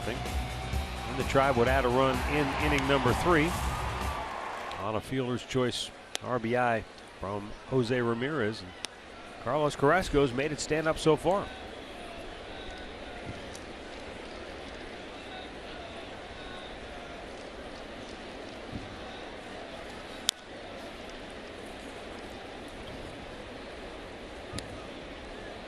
Sanchez, after he had his 1-2-3 fourth inning, and the last out was a strikeout. He's got back-to-back strikeouts, the only 2 he's had on the game. But checking him out, he feels like he's getting into a little bit of rhythm. See if they can get a man on and get him out of the stretch again.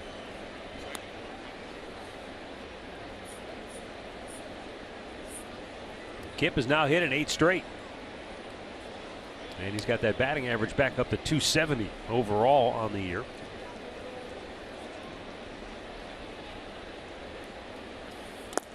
Down on the dirt.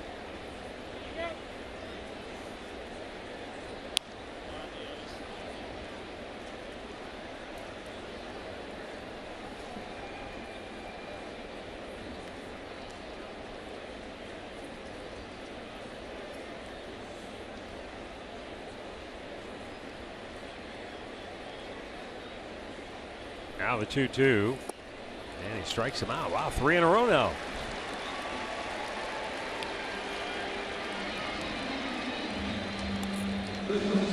Injury report brought to you by the attorneys at Elk & Elk. Well, the Texas Rangers,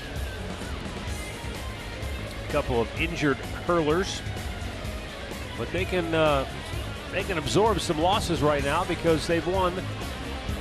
Or because they lead the West by 9 games, even though the Astros have won 6 in a row. Yeah, I'm sure they would like to have those pitchers back. They've had to replace them. Darvish is also back on the disabled list for him.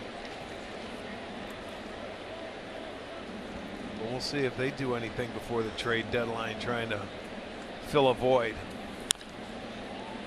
Rick, you look at the Rangers, and really they've taken the same sort of blueprint that the Indians have had. They've won in the division. They're 26-13 within the West. Against the East, they're 8-7. Against the Central, they're 7-5. But they've dominated within their division, or within their division. And they've dominated Houston for the last 2 years. Now the 0-2.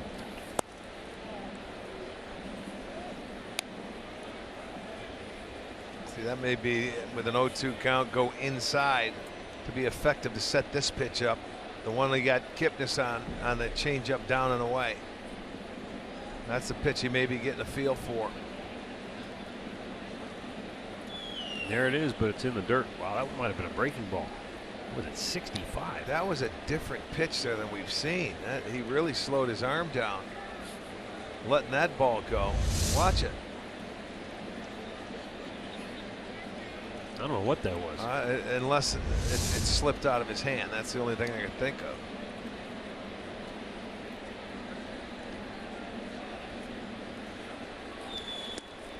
Up high, full count.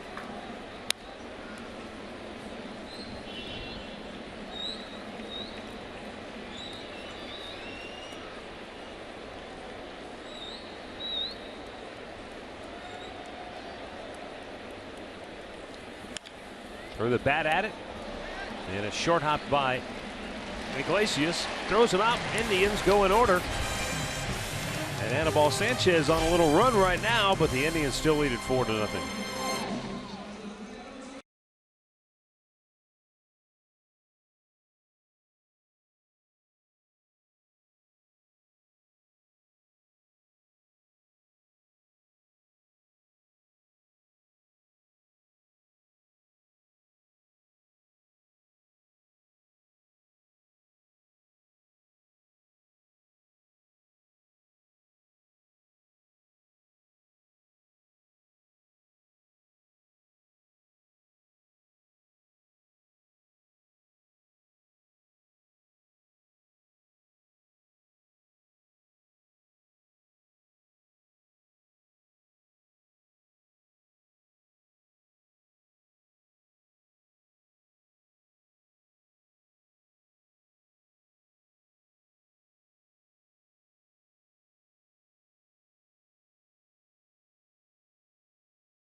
Day here in Detroit.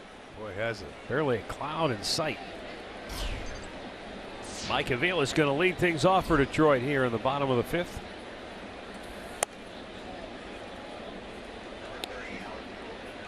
Avila's hit a line drive to center.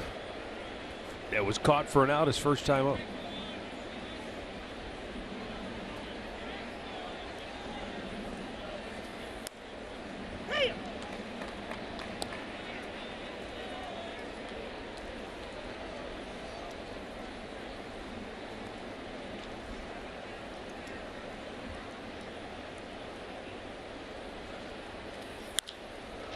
Line drive left field. And this time it's Rajay Davis who makes the catch. So Mike Avilas has hit a ball right on the screws both times up. Nothing to show for it. Our T-Mobile game changer. Boy, did he change the game last night. George Springer had a grand slam and a triple in the first inning. And the Astros just throttled the Kansas City Royals.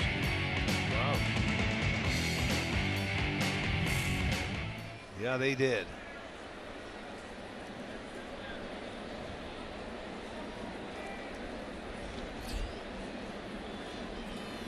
Well, we're going to see our pal Don Sutton when the Indians head down to Atlanta, so we'll have to ask him if he remembers that. Oh, I'm sure he will. He'll tell you the count and the pitch that he hit it on. Danny Tartable. Yeah. I don't remember Danny Tartable ever leading off. Bouncer to third. And Ramirez throws out McCann, 2 down. I think that Tartable is that big middle of the order guy, you know? Yeah, but when you're in Kansas City and you have Brett and you've got other guys in there. Yeah, in '86 they were just coming off the World Series. Yeah, he's not hitting in the middle part of that lineup. I still remember when he went to New York and signed at that time whatever it was, a record contract. Big deal. Yes, he did. And now you'd look back at it and say, it's peanuts compared to whatever guys are getting now. But consistently keeps changing, doesn't it? Yes. Jose Iglesias grounded out his only time up.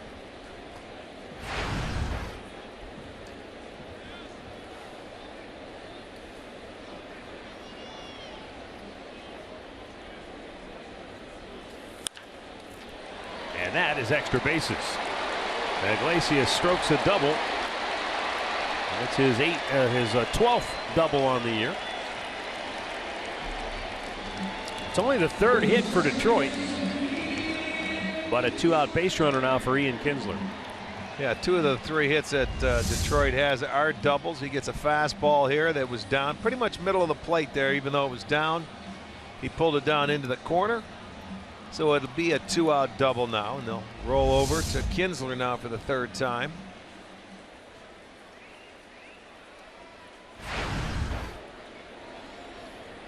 Kinsler both times has grounded out to Francisco Lindor.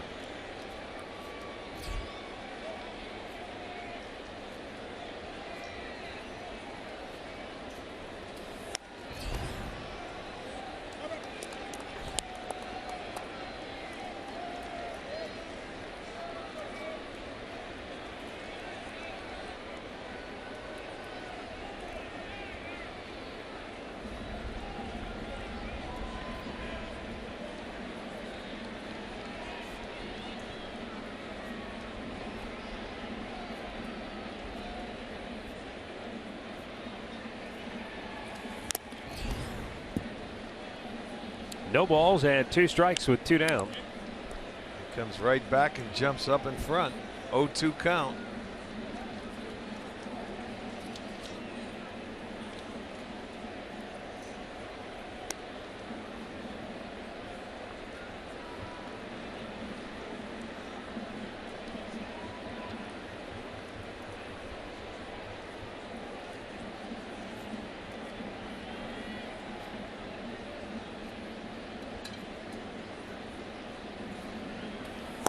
Nice sequence. Wow.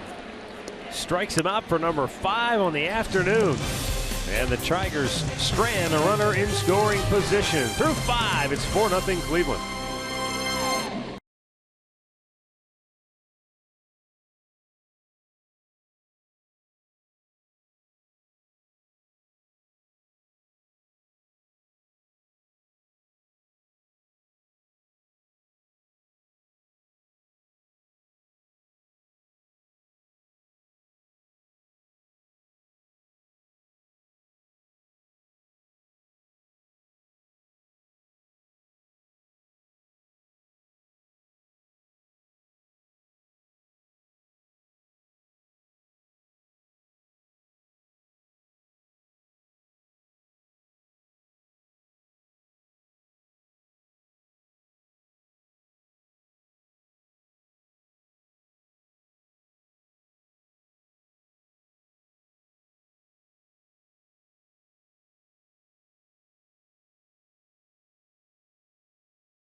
Shop Levin's, by your Northern Ohio Honda dealers, and by the Cleveland Clinic. Access anytime, anywhere.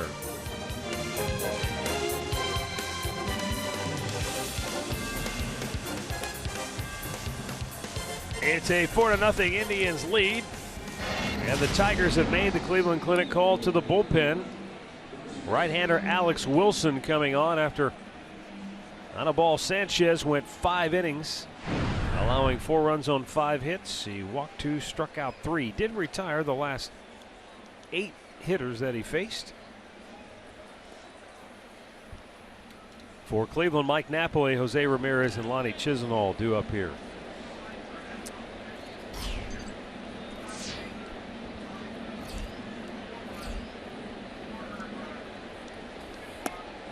This is the 3rd time that Wilson has pitched in a game against the Indians this year. Alex has pitched an inning and 2/3 and given up 5 hits and a couple of runs in his first 2 appearances.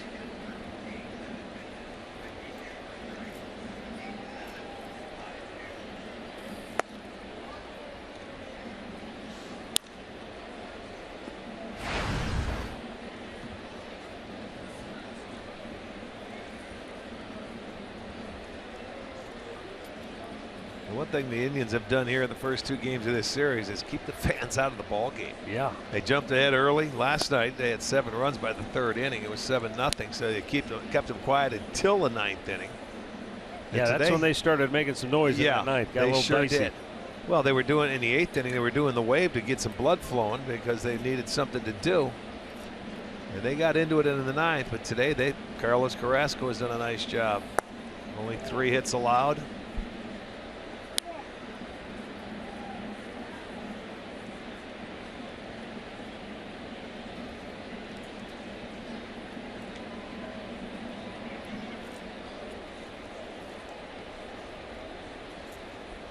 The 3-1. And Napoli takes a strike outside corner. Perfectly located pitch for Wilson. Guy's sitting 3-1. He's looking middle in. You make that mistake in that part of the plate, Napoli puts one on the board.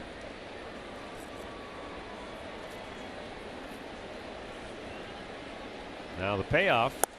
And he got him to chase. Strikes him out. 1 down. Baseball superstars will come together for the prime time event that will light up the summer. The All-Star Game from Petco Park in San Diego, Tuesday, July 12th, only on Fox.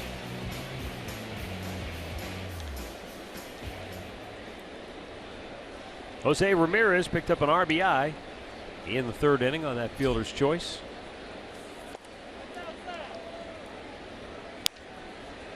It was actually a really nice play by Iglesias because the ball was in the hole between 3rd and short. He flagged it down and then somehow did a little underhanded sidearm flip to second base to get the force out. But the Indians did pick up the last run of this game on that play.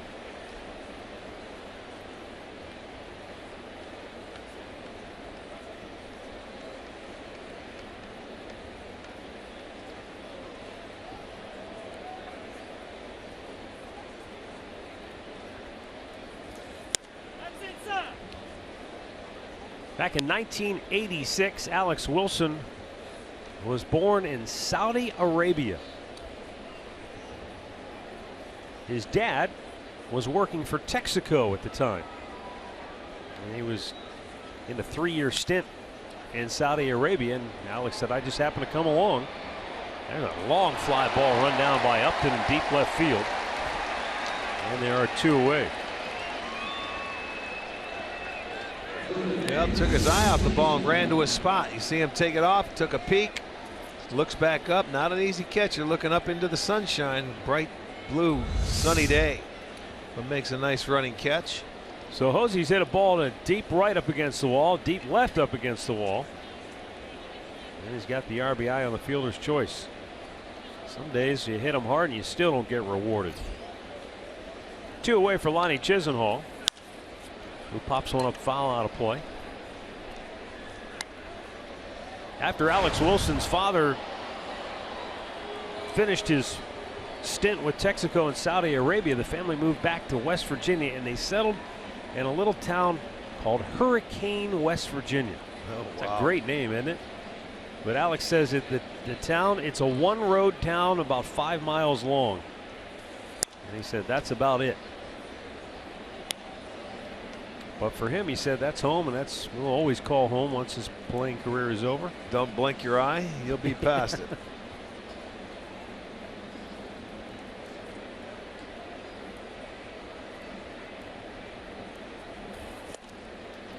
Lonnie cuts and misses.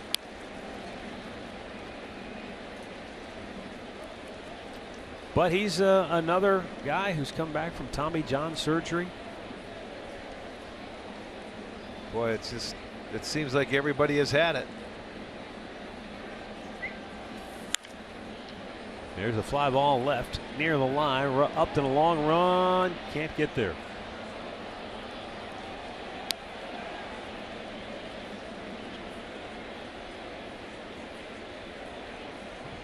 I don't know what the numbers are, but it does seem like you're in the minority if you haven't had it. Yeah, you are. You are.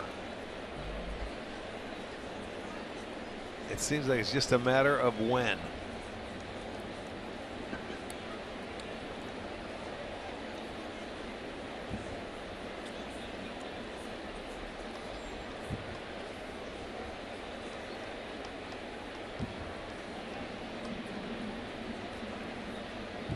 Now Wilson's 1-2. Lonnie ropes that one foul.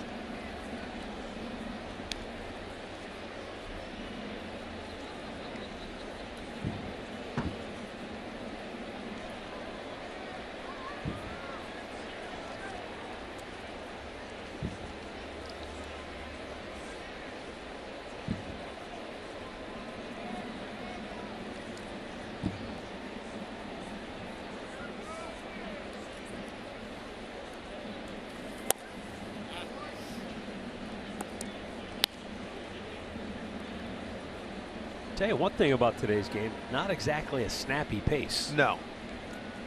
These, a lot of pitches they're working. Sanchez really slowed it down when he was out there because he's very deliberate out on the mound. Especially when there are runners on base. Yeah. Bouncer to second. And the Indians go 1-2-3. We'll go to the last half of the 6th inning with the Indians on top 4-0.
For kids 12 and under with the purchase of an adult ticket.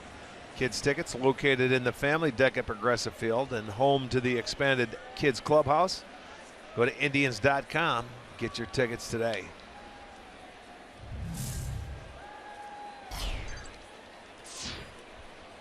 All right, we rock and roll along here into the bottom half of inning number 6, and Cameron Maben leading off.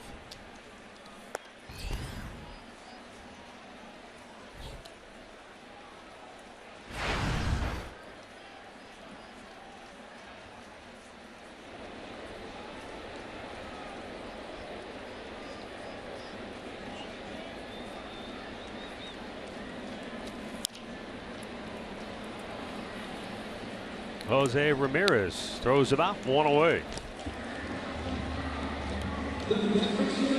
As promised earlier, it's Miller time, brought to you by Miller Lite. Well, you look at how they pounded him inside. They continue to stay inside on Cabrera. We talked about it during the at-bats. You force him to pull a ball. That last time that Carrasco got him, he really jammed him. But this is a guy that loves the ball away. He can do anything he wants with the ball once he gets a little swinging room. But he will cheat. I mean, he'll make adjustments and he'll hit that pitch on the inside. I noticed with Otero last night when he threw 5 or 6 pitches in there on about the second or third one, he moved that front foot open a little bit, you know, trying to get in there. Yeah. That's the one he fouled off his foot. Yeah. There it is. It's open a tad right now. For him, he's normally he's dead even. He's square at the plate or in the box. But I mean, now you see him trying to make adjustments.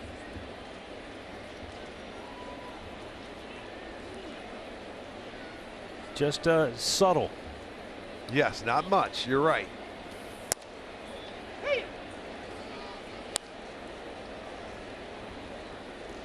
You talk about a perfect pitch. Watch this. Dot. Boom. Boy, down right there. And that had a lot of the plate. That wasn't on the corner. That was down. That was just that pitch was moving.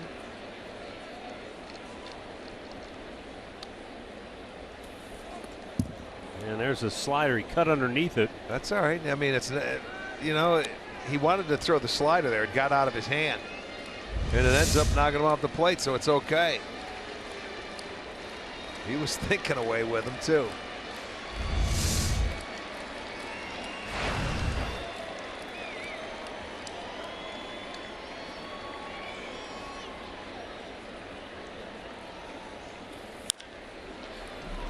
Bouncing ball to third, and Jose Ramirez flips it over. Napoli scoops it out 2 away. Carlos has been effective. He's had a good fastball today, moving in and getting him. He's had a nice breaking ball. Not a slider like we've seen. Not his best, but I'll tell you what, it's a feel because he's commanded the inside part of the plate. So he has moved the ball around. He's changed speeds very well and has made some very good quality pitches. And I don't know how many times I can say it. How many times have you seen Cabrera ground out to third base or hit the ball to that side of the field? Normally he goes the other way. So they're forcing him to do something he doesn't like to really do.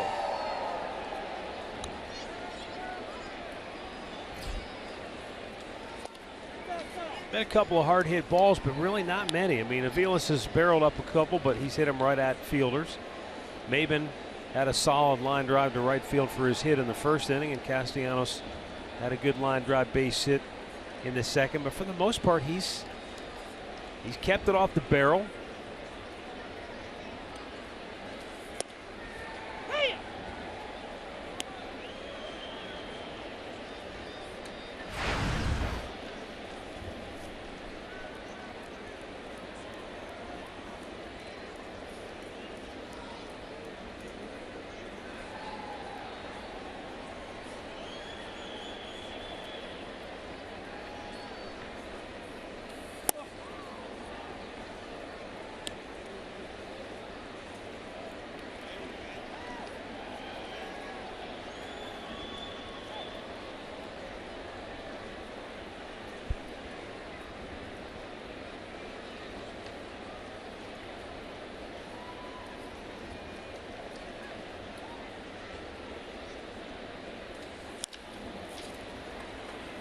And a roller to short.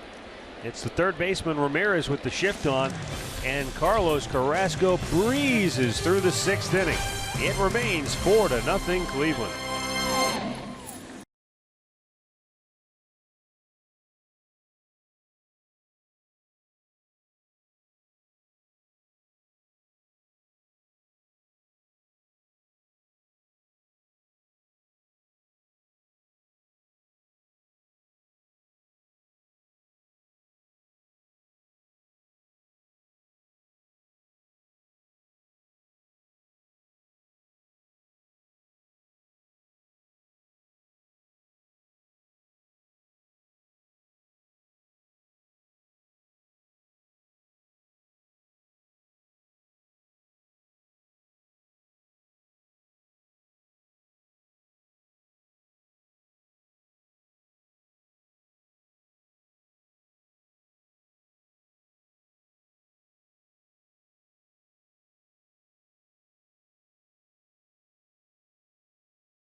to you by the Injury Lawyers at Elk & Elk, proud partner of the Cleveland Indians. Call 1-800-ELK, Ohio. By Ford, built Ford tough. And by Subway, fresh is what we do.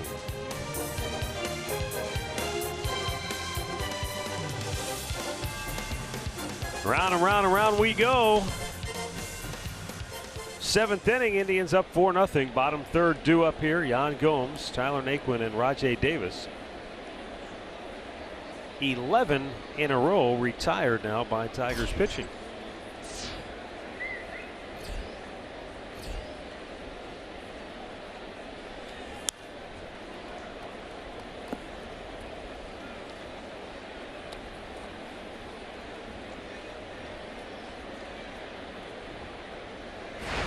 Pretty much did that last night after the 4th inning when they scored the 5 runs. They shut it down the rest of the way. They did have a few hits, but that's about it.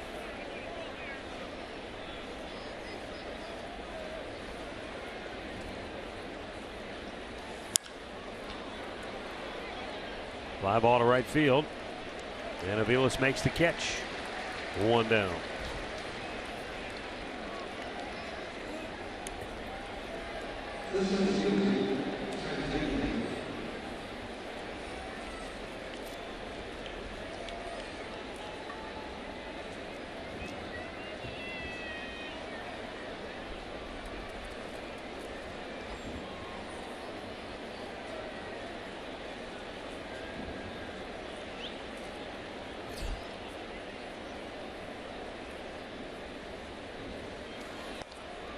You know, sometimes, Rick, we ask a question out loud and someone immediately gives us an answer.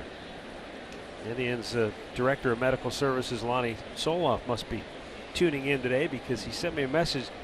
1 out of every 4 major league pitchers have had Tommy John surgery. Okay, that's 25%. 1 out of every 7 in the minor leagues. I thought it might be a little bit. It seems like it's higher because we talk about it a lot. Maybe that's one reason why. All right, good. Thank you, Lonnie, for sending that in. 1 out of 4.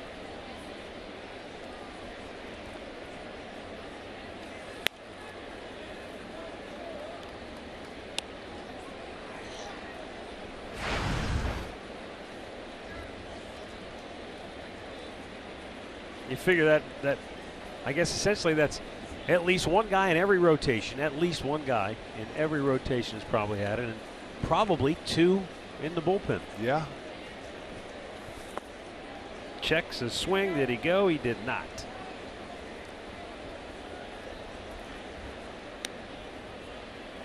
Well, nowadays you hear so much about it, and it's talked so much about because it happens to 25% of the guys. So well, this guy's out, he's missing time, and they're afraid he has elbow issues. And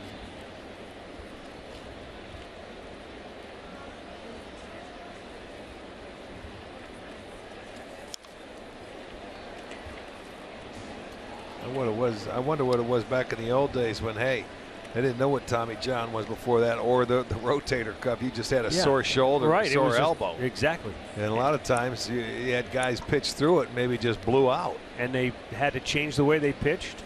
Yeah. Or they went to the bullpen, or they hung it up.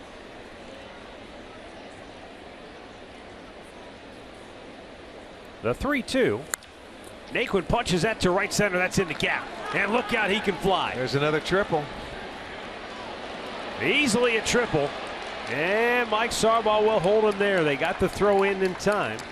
So a 1-out triple for Tyler Naquin. That's his 4th already on the year. Yeah, that ties in with Jason Kipnis now as far as the triples go. But boy, that ball down again, and he plugged the gap in right center field. Whether he cut it off or not, he was going to get to third because that's what this park yields. And an easy triple for Naquin again. Now they're going to have to bring the infield in. I think Aviles wanted to flip that. He did. To he Maben. Did. But you know what? You're on your own, pal. You better get it, cut it off. This isn't the infield. So Naquin today, 2 for 3, a double, scored a run in the 2nd, and now a triple.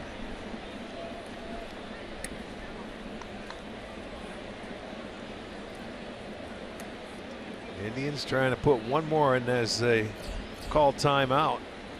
They're trying to get some of that bullpen warmed up in a hurry. Yeah, Mark Rich Doobie goes out loose to the mound to talk to his pitcher. Our great clip of the game from last night. It was late. It was the last play of the night. Davis makes the catch, and on the throwback, the runners had just taken off. They didn't know what happened. Doubled off the runner at first base, but how exciting it was. It was total chaos because pretty much nobody knew what to really do. But look at that ball hits in the heel. If he made the catch or if maybe he trapped it against the wall, because from a far distance away it was hard to tell. Yes, it was. But the umpire, it didn't fool the umpire, because you said you saw the umpire go straight up. I didn't see that. Fielding Culbreth, who was at first base last night, he was out in shallow right field tracking it the whole way, and he immediately signaled out. And Brad Ausmus was about to challenge it when somebody in the dugout turned around and said, no, he caught it. Yeah. He caught it, and they double out the guy at first base, and the game's over. Foul right back. What's kind of goofy is that after the fact, today, we learned that they had changed the official final score to 7-5. They actually counted Ian Kinsler's run, even though Kinsler never tagged up. And it was sort of a double play in a roundabout way that ended the game. Ground ball to third coming home. Naquin's going to try to score. The throw beats him. And he is out at the dish. Nice play by Castellanos. Well, they were going on contact, and he did everything in his power. Just go on contact. It was hit right at Castellanos. He made a nice strong throw to McCann. And I'd rather see Naquin go in there feet first instead of head first, to be honest with you. But there it is, the play. You come back in. He could have gotten a little closer to the line when you're running down there, where it would have made a maybe a little tougher throw for him coming in, like you know how you run down that first baseline. Because then you force a third baseman to throw it, and then you can maybe slide inside. That's the only thing I would say is if it's hit to third, you run down and really inside that line and make it a tough throw for him.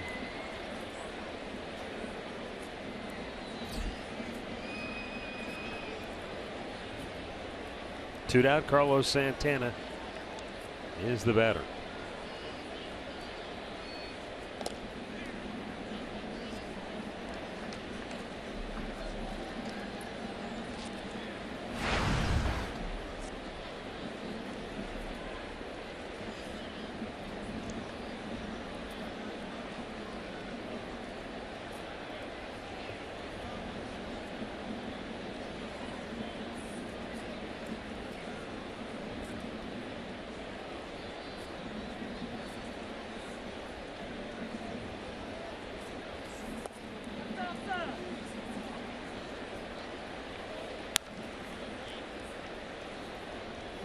Santana led off the game with a home run, just as he did back in April, the first time he batted leadoff right here in Detroit.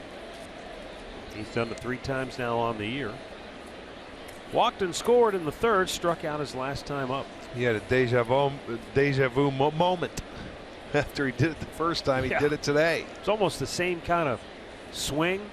Except today was on the second pitch, and the first time he did it was on a full count. But I'm trying to remember. Yeah, you're right. It was a 3. I was thinking Verlander threw him an off-speed pitch when he hit it out, but it must, in the 3-2 he wouldn't have been. Inside 3-2, he got him. Yeah. I think it was a fastball.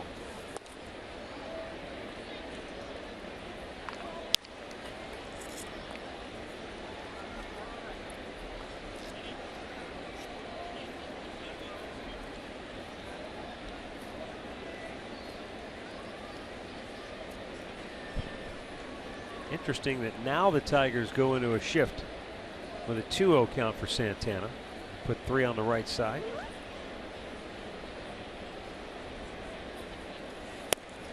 Snap throw to first, but Rajay's back.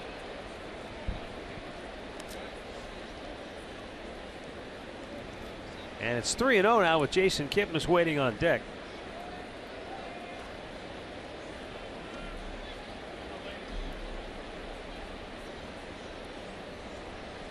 Tigers have a left-hander in their bullpen, but I don't think he's up. I think it's a right-hander that's getting loose. On a 3-0 pitch, Santana just beats one into the ground and an easy out. 7th inning stretch time in Detroit. Indians 4, Tigers nothing.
Including savings and access to Tribe Rewards. Today's Tribe Rewards TV code is Lindor. Visit Indians.com season tickets for complete details. Well, Jason Kipnis has left the game. Michael Martinez takes over at second base. Andre's checking it out to see if maybe something happened to Kip. This wouldn't be a normal late inning defensive replacement kind of situation. So, and Kip was on deck. I saw him out there in the on deck circle. I know.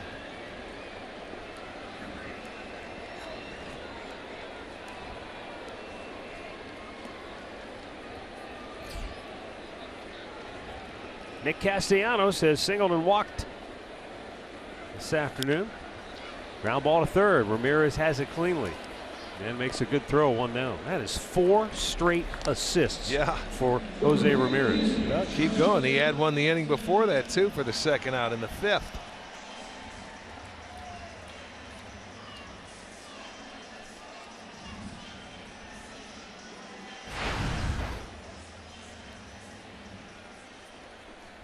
Justin Upton has struck out flied out.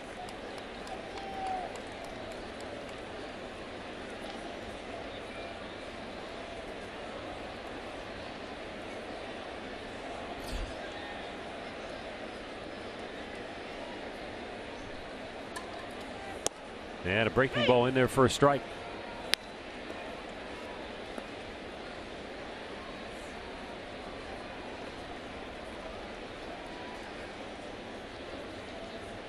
That's kind of a good pitch, especially when you figure it's the 3rd time he's facing some of these hitters. Throw him a slow curve for get me over strike sure, one. Slow it down. Yes, because they're aggressive and a lot of stuff has been, you know, more power today than that big slow hook. I'll tell you what, is that's a pitch that's coming around. It's coming back.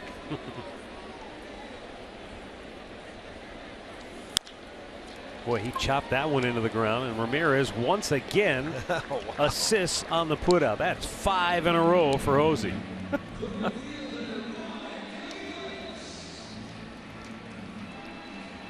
Hey, we're swinging into summer.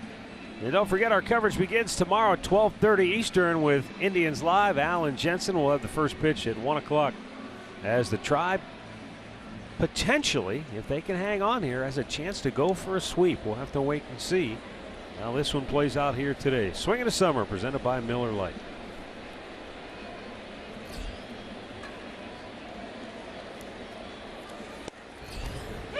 Mike Avila is taking a strike. He's 0 for 2. He's hit the ball hard both times up.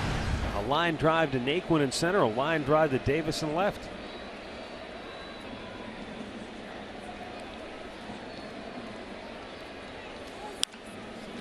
And now he chops one to third. Hosey has the double hat trick. How about that? 3 in the 6th, 3 more in the 7th. Let somebody else have a turn.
The Cleveland Indians and may not be reproduced or retransmitted in any form.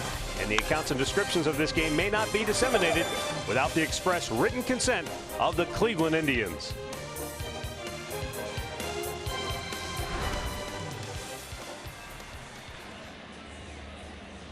Jose Ramirez talking to Rajai Davis.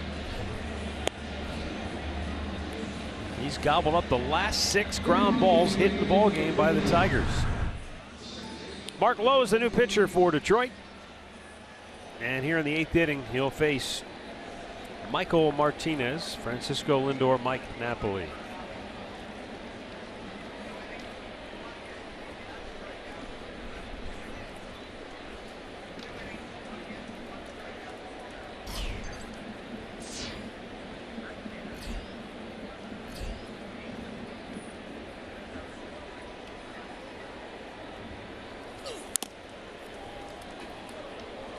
Andre's preliminary indication is that everything seemed to be okay with Jason Kipnis. There wasn't anything visibly wrong when he was down there watching from the dugout. So he'll look into it and check it out and let us know if there's anything up. But it might just be Terry Francona. He's so crafty at knowing when to just give a guy a couple innings here, a couple innings there, and again, getting everybody involved. In this case, he's getting Michael Martinez into the game for a couple of innings. And Michael sends a fly ball deep to right field. Back is Aviles onto the warning track and pulls it down 1 away. The way this game started, it was home run derby. Carlos Santana deep to right, gone. Coming off a changeup there, and then a slider by Lindor. And after 2 were out, Ramirez thought about it. I thought he got it as soon as it left the bat. I thought maybe it was going to be the 3rd home run of the inning, but Aviles made a nice play.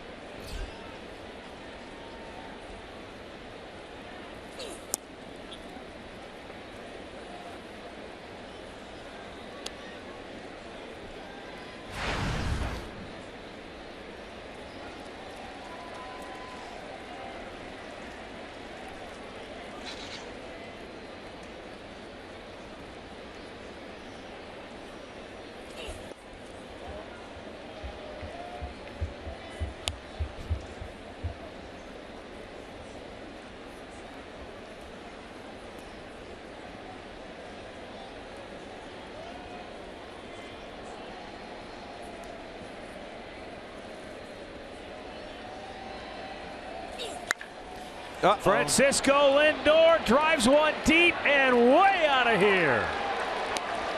His second home run of the afternoon. And for the first time since the third inning, we've got another run on the board. It's now 5-0 Cleveland. Well, we were talking about solo shots. Well, that is our third today, and Lindor has 2 of them. So give him his 10th home run on the year, and this was just a blah fastball that stayed middle in, and he turned on it. That ball stayed right there, very hittable. He hit it deep. Attack another one on the board for the Indians here in the 8th. He got his first hit against Detroit, his first home run against Detroit, now his first multi-homer game against Detroit. Yeah, they're going to be sick of seeing him.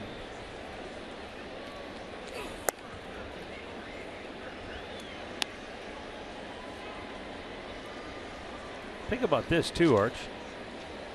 Still a few weeks away from the All-Star break. Well, let's just say we're a week away, 1 week away from the halfway point in the season. And your second base shortstop combo tandem has combined for 19 home runs and 80 runs batted in. I like it. That's not too shabby for Not at all. almost a half a season's work. Well, and you mentioned it earlier, they have been the constants in there. Yeah. Number 2 and 3 in your lineup all year.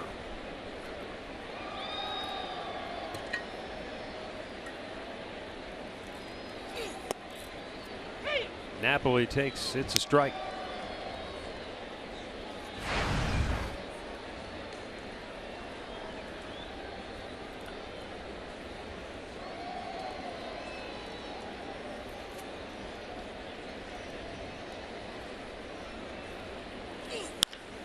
Ground ball to short. And Iglesias takes care of Napoli, 2 down. Improve your game and tune into the Golf Zone. Our PGA pro Jimmy Hamlin shows you terrific tips to lower your handicap and talks about this weekend's tournament action. Inside the Golf Zone with Jimmy Hamlin, presented by American Eagle Mortgage and Farm & Guard. Sunday at 8 on Fox Sports Ohio.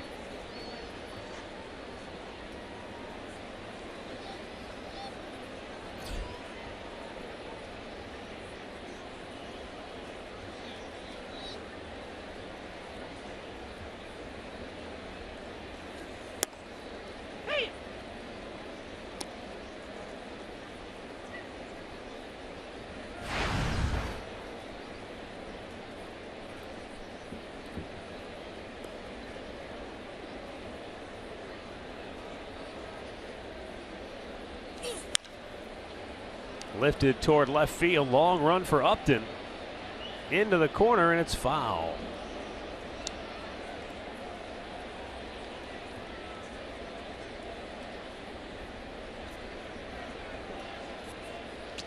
You know, Ramirez, remember when Tito gave him a few days off, talking about Ramirez, how he needed to get his legs under. He's a little tired. Since he's done that, he's come back and he's been able to drive the ball to left and to left center. So that's exactly what he was talking about when he said, I got to get him off his legs, give him a little breather, give him a little rest. Now he's got his foundation underneath him, and he's able to hit the ball with authority to left field as well. Pops this one sky high. Well, of course he hit it to the third baseman. And the inning is over. But Francisco Lindor puts another one on the board for the Tribe. And they're leading it 5-0.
Bottom of the 8th inning.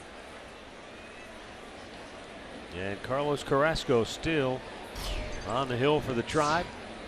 Yeah, why not? 98 pitches. He's been in command today. Total control. 3-hit shutout. Yeah, 2 doubles, a single. He's really. We saw it coming though, where he's been getting closer and closer. And as Andre said, he talked to him. You know, he feels this would be a good test for him because it's a good hitting ball club.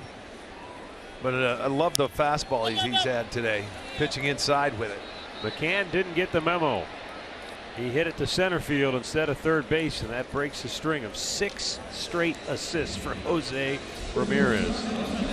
One down. He figured, I want to try another guy that's out there. They may be getting tired or lazy.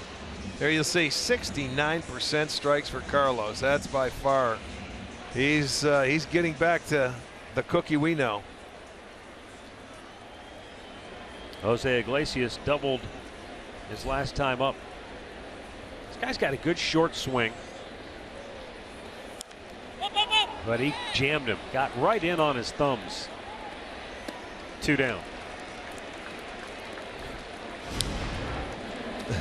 There's Jose Ramirez. It started in the 6th inning.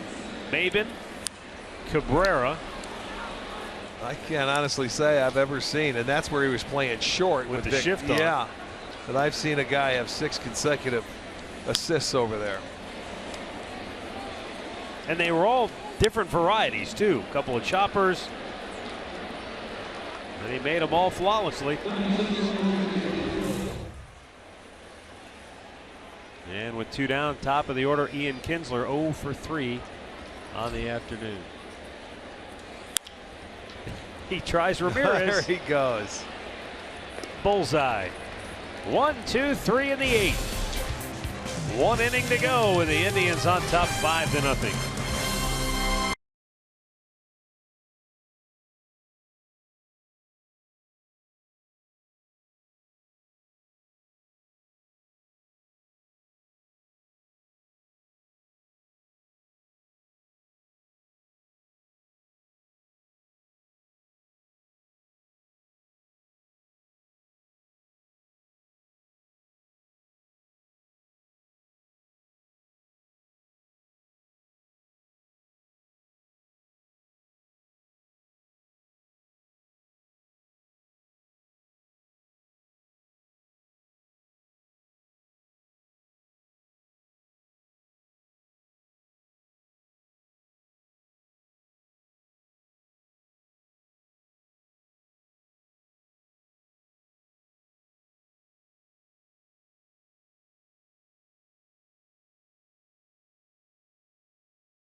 Yeah. I've made a lot of 6 straight outs. I don't know if I caught 6 straight outs, but no, not in center field. I don't recall seeing anybody get 6 straight, to be honest with you. You got to go back to Ken Keltner in 1948, who holds the club record for most assists as a third baseman. He had 10 in one game. Okay, 10 now, in the whether game. or not somebody's had 6 in a row before, yeah, I don't know. That's pretty strange. How about the outfield? What's the most assists as an outfielder? For an outfielder, the most putouts was 12. The most assists was 4. That'd be throwing guys. Yeah, I'm sorry, but putouts. Putouts was 12, and that was Harry Bay in 1904. in a 12th inning game. You remember Harry, don't you? Yes, an old roommate of mine. One down as Lonnie Chisenhall pops up. Imagine that, though. Now, Lou Boudreau holds the club record for most assists as a shortstop. He had a dozen in a game in 1939. Yeah, but I'll bet Kelton was 10. It doesn't surprise me another third baseman. I'll bet a left-hander was pitching then. And Bobby Avila has the record for a second baseman. He had 13 assists, but that was in a 19-inning game. Yeah. 1952. How about Toby Harrah, who used to be my teammate here and was the minor league coach. Yan Gomes socks one deep left field. Upton's out of room. It's out of here. Wow, another homer. Yan Gomes with his 8th on the year. And it's the 4th solo shot of the afternoon for Cleveland. How about that? One swing, one run. It happens quickly. Gomes joins the party. And Lowe's given up 2 in 2 innings of work now. Number 8 for Yan. And, you know, he's had a couple balls on the nose today, so this one he's going to be thrilled to see go over the fence and take the jog around. So it is now 6-0. And again, the Indians score in the 8th and now in the 9th. You were about to say about Toby Harrah. Oh, yeah. When he was playing in Washington, no, it was Texas. He played a doubleheader and playing at shortstop and never had an assist. Are you kidding me? In a doubleheader. Never had a ball hit to him. Yeah. Wow. So, you know, we're talking about a third baseman that has 10. That's and now crazy. Well, I'll give you another weird one. As Naquin pops the pitch up, our boy Pat Tabler in 1984 had a game, set the Indians club record for most assists as a first baseman with 6. At first base? Yeah, they were running. I don't know if he were turning some double plays or he was cutting off throws from the outfield. We'll have to ask him at the end of the trip. 6 seems like a lot for a first baseman. I mean, we're not talking putouts. Yeah, but assists. Right, assists. We'll have to remember and ask him in Toronto when we see him. Well, you know what, though? That's a great day. I mean, when you're out there, you're having fun. You're in every game. You're waiting for every pitch, especially when you get as many as Hosey's had today. Upstairs. 2 balls, 2 strikes. He's had 8 today, right? Yeah. And the guys who are coming up in the 9th are the 3 guys that all grounded out to him the last time they were up. He's got a chance for 11. Let's look at it that way to break the record. And Naquin could not get a piece of that one. Strikes out. 2 away.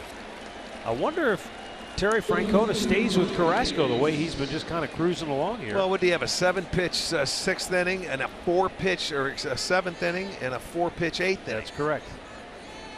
So 11 pitches in the last 2 innings. He's in. Yeah, it doesn't look like anybody's up in the pen. Good.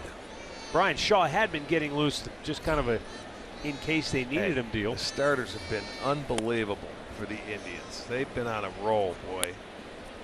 2 complete games before we head out on the road. You got a chance 3 out of the last 4 to have complete games. Pretty impressive. Rajay Davis drove in a key 2-out run back in the 2nd inning.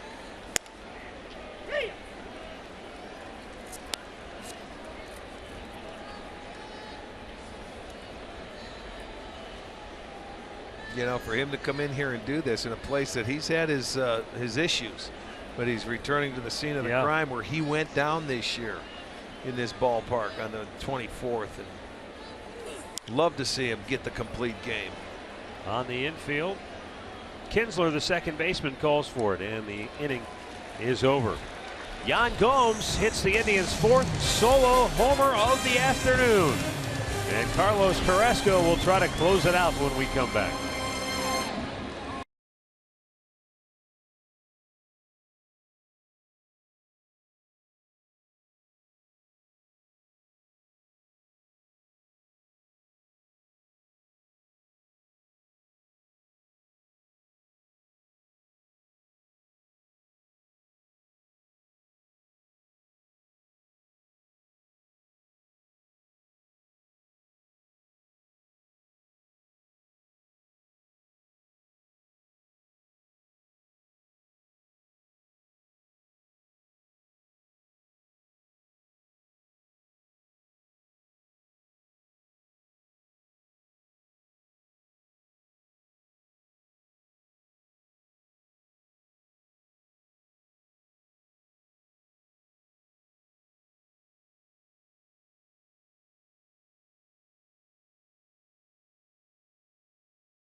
Sanchez, well, they knocked him around early, put up 4 runs in the first 3 innings.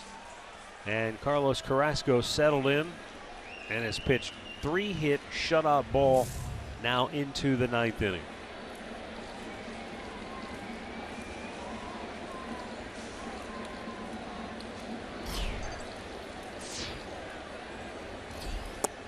Blowing away ball 1 to Cameron Maybin, who doubled to right in the first, flied to right in the third. And then you pointed it out, he looked like he was, for the first time in the series, pull happy his last time up, and that's when he grounded out to third.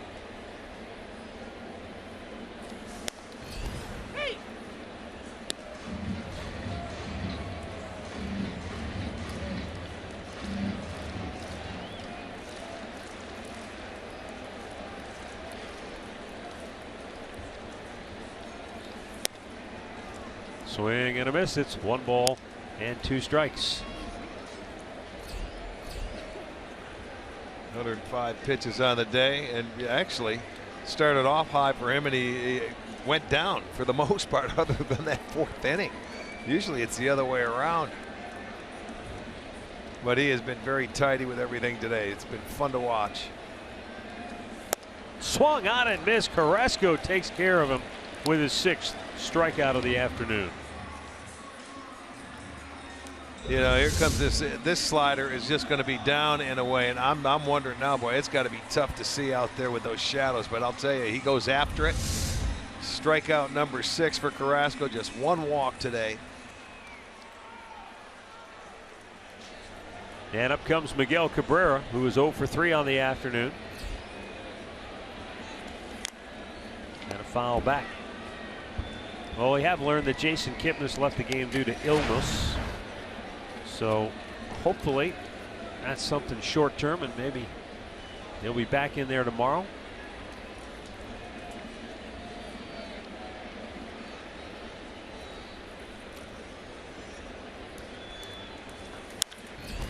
And a base hit to right field for Miguel Cabrera. He was going to stay inside the ball that time. Now let's see. Compared to the way he's been swinging, that's the first time, and that ball was in, that he was telling himself, I'm going the other way, not trying to pull it. That's him. Stay in there. He stayed behind the ball, kept his head behind the baseball, and shot it to right field, and he finally gets a base hit. Look at, he's smiling now. It's been a tough go for him. He was 0 for his last 12 against Cleveland pitching before that base hit. So they had definitely kept him corralled. Now Victor Martinez, who is 0 for 3 here on the afternoon. 0 for 7 so far in the series.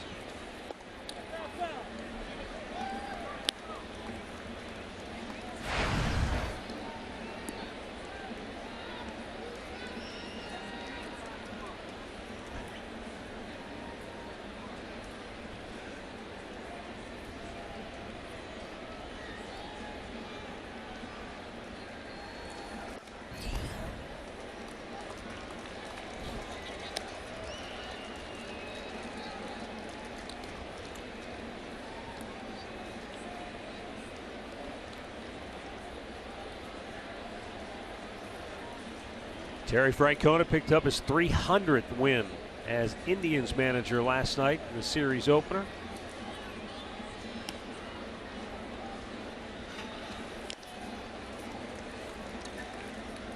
Now just 12 wins away from becoming the 9th winningest manager in Indians history. Bertie Tebbetts at 311 wins next on the list.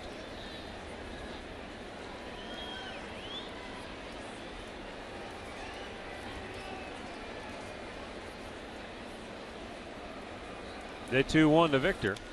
Just a bit outside. 3 balls and a strike.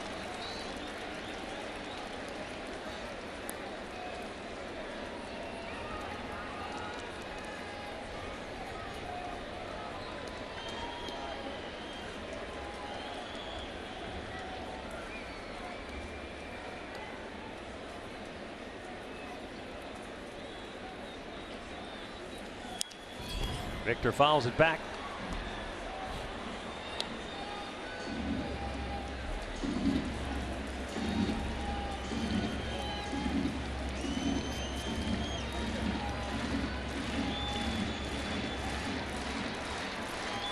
Miguel Cabrera, who had a base hit with 1 out in the inning. The runner at first base. If you can get Victor to hit one on the ground at a fielder, it's almost a guaranteed double play ball.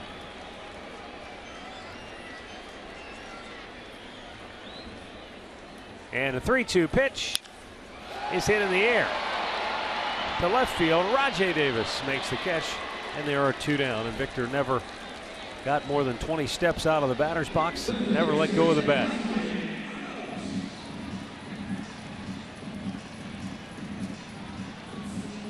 And it leaves it up to Nick Castellanos, who is 1 for 2 with a walk.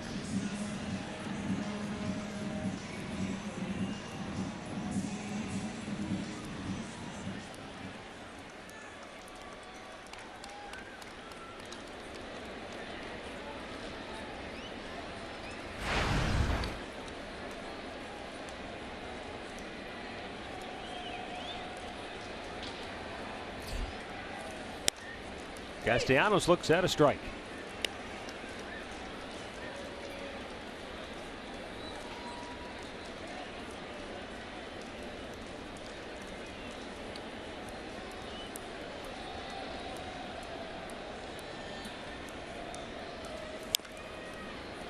Ball back to the on-deck circle.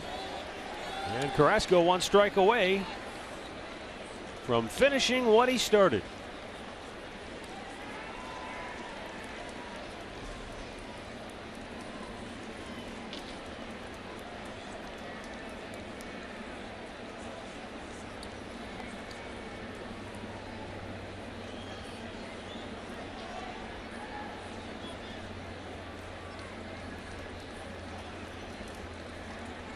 Here's the 0-2 pitch. Swing and a miss. He struck him out to end the game. Carlos Carrasco with his 3rd career shutout, his 7th career complete game. All of them have come on the road, and he was dominant here today as the Indians have run their winning streak to 8 in a row, and they've beaten the Tigers all 8 times this year. As the Tribe goes to 43-30, Detroit is now 38-37. Carlos Carrasco with the win is now 3-2. The loss to Anibal Sanchez, who is now 4-8 for Detroit. Boy, just another.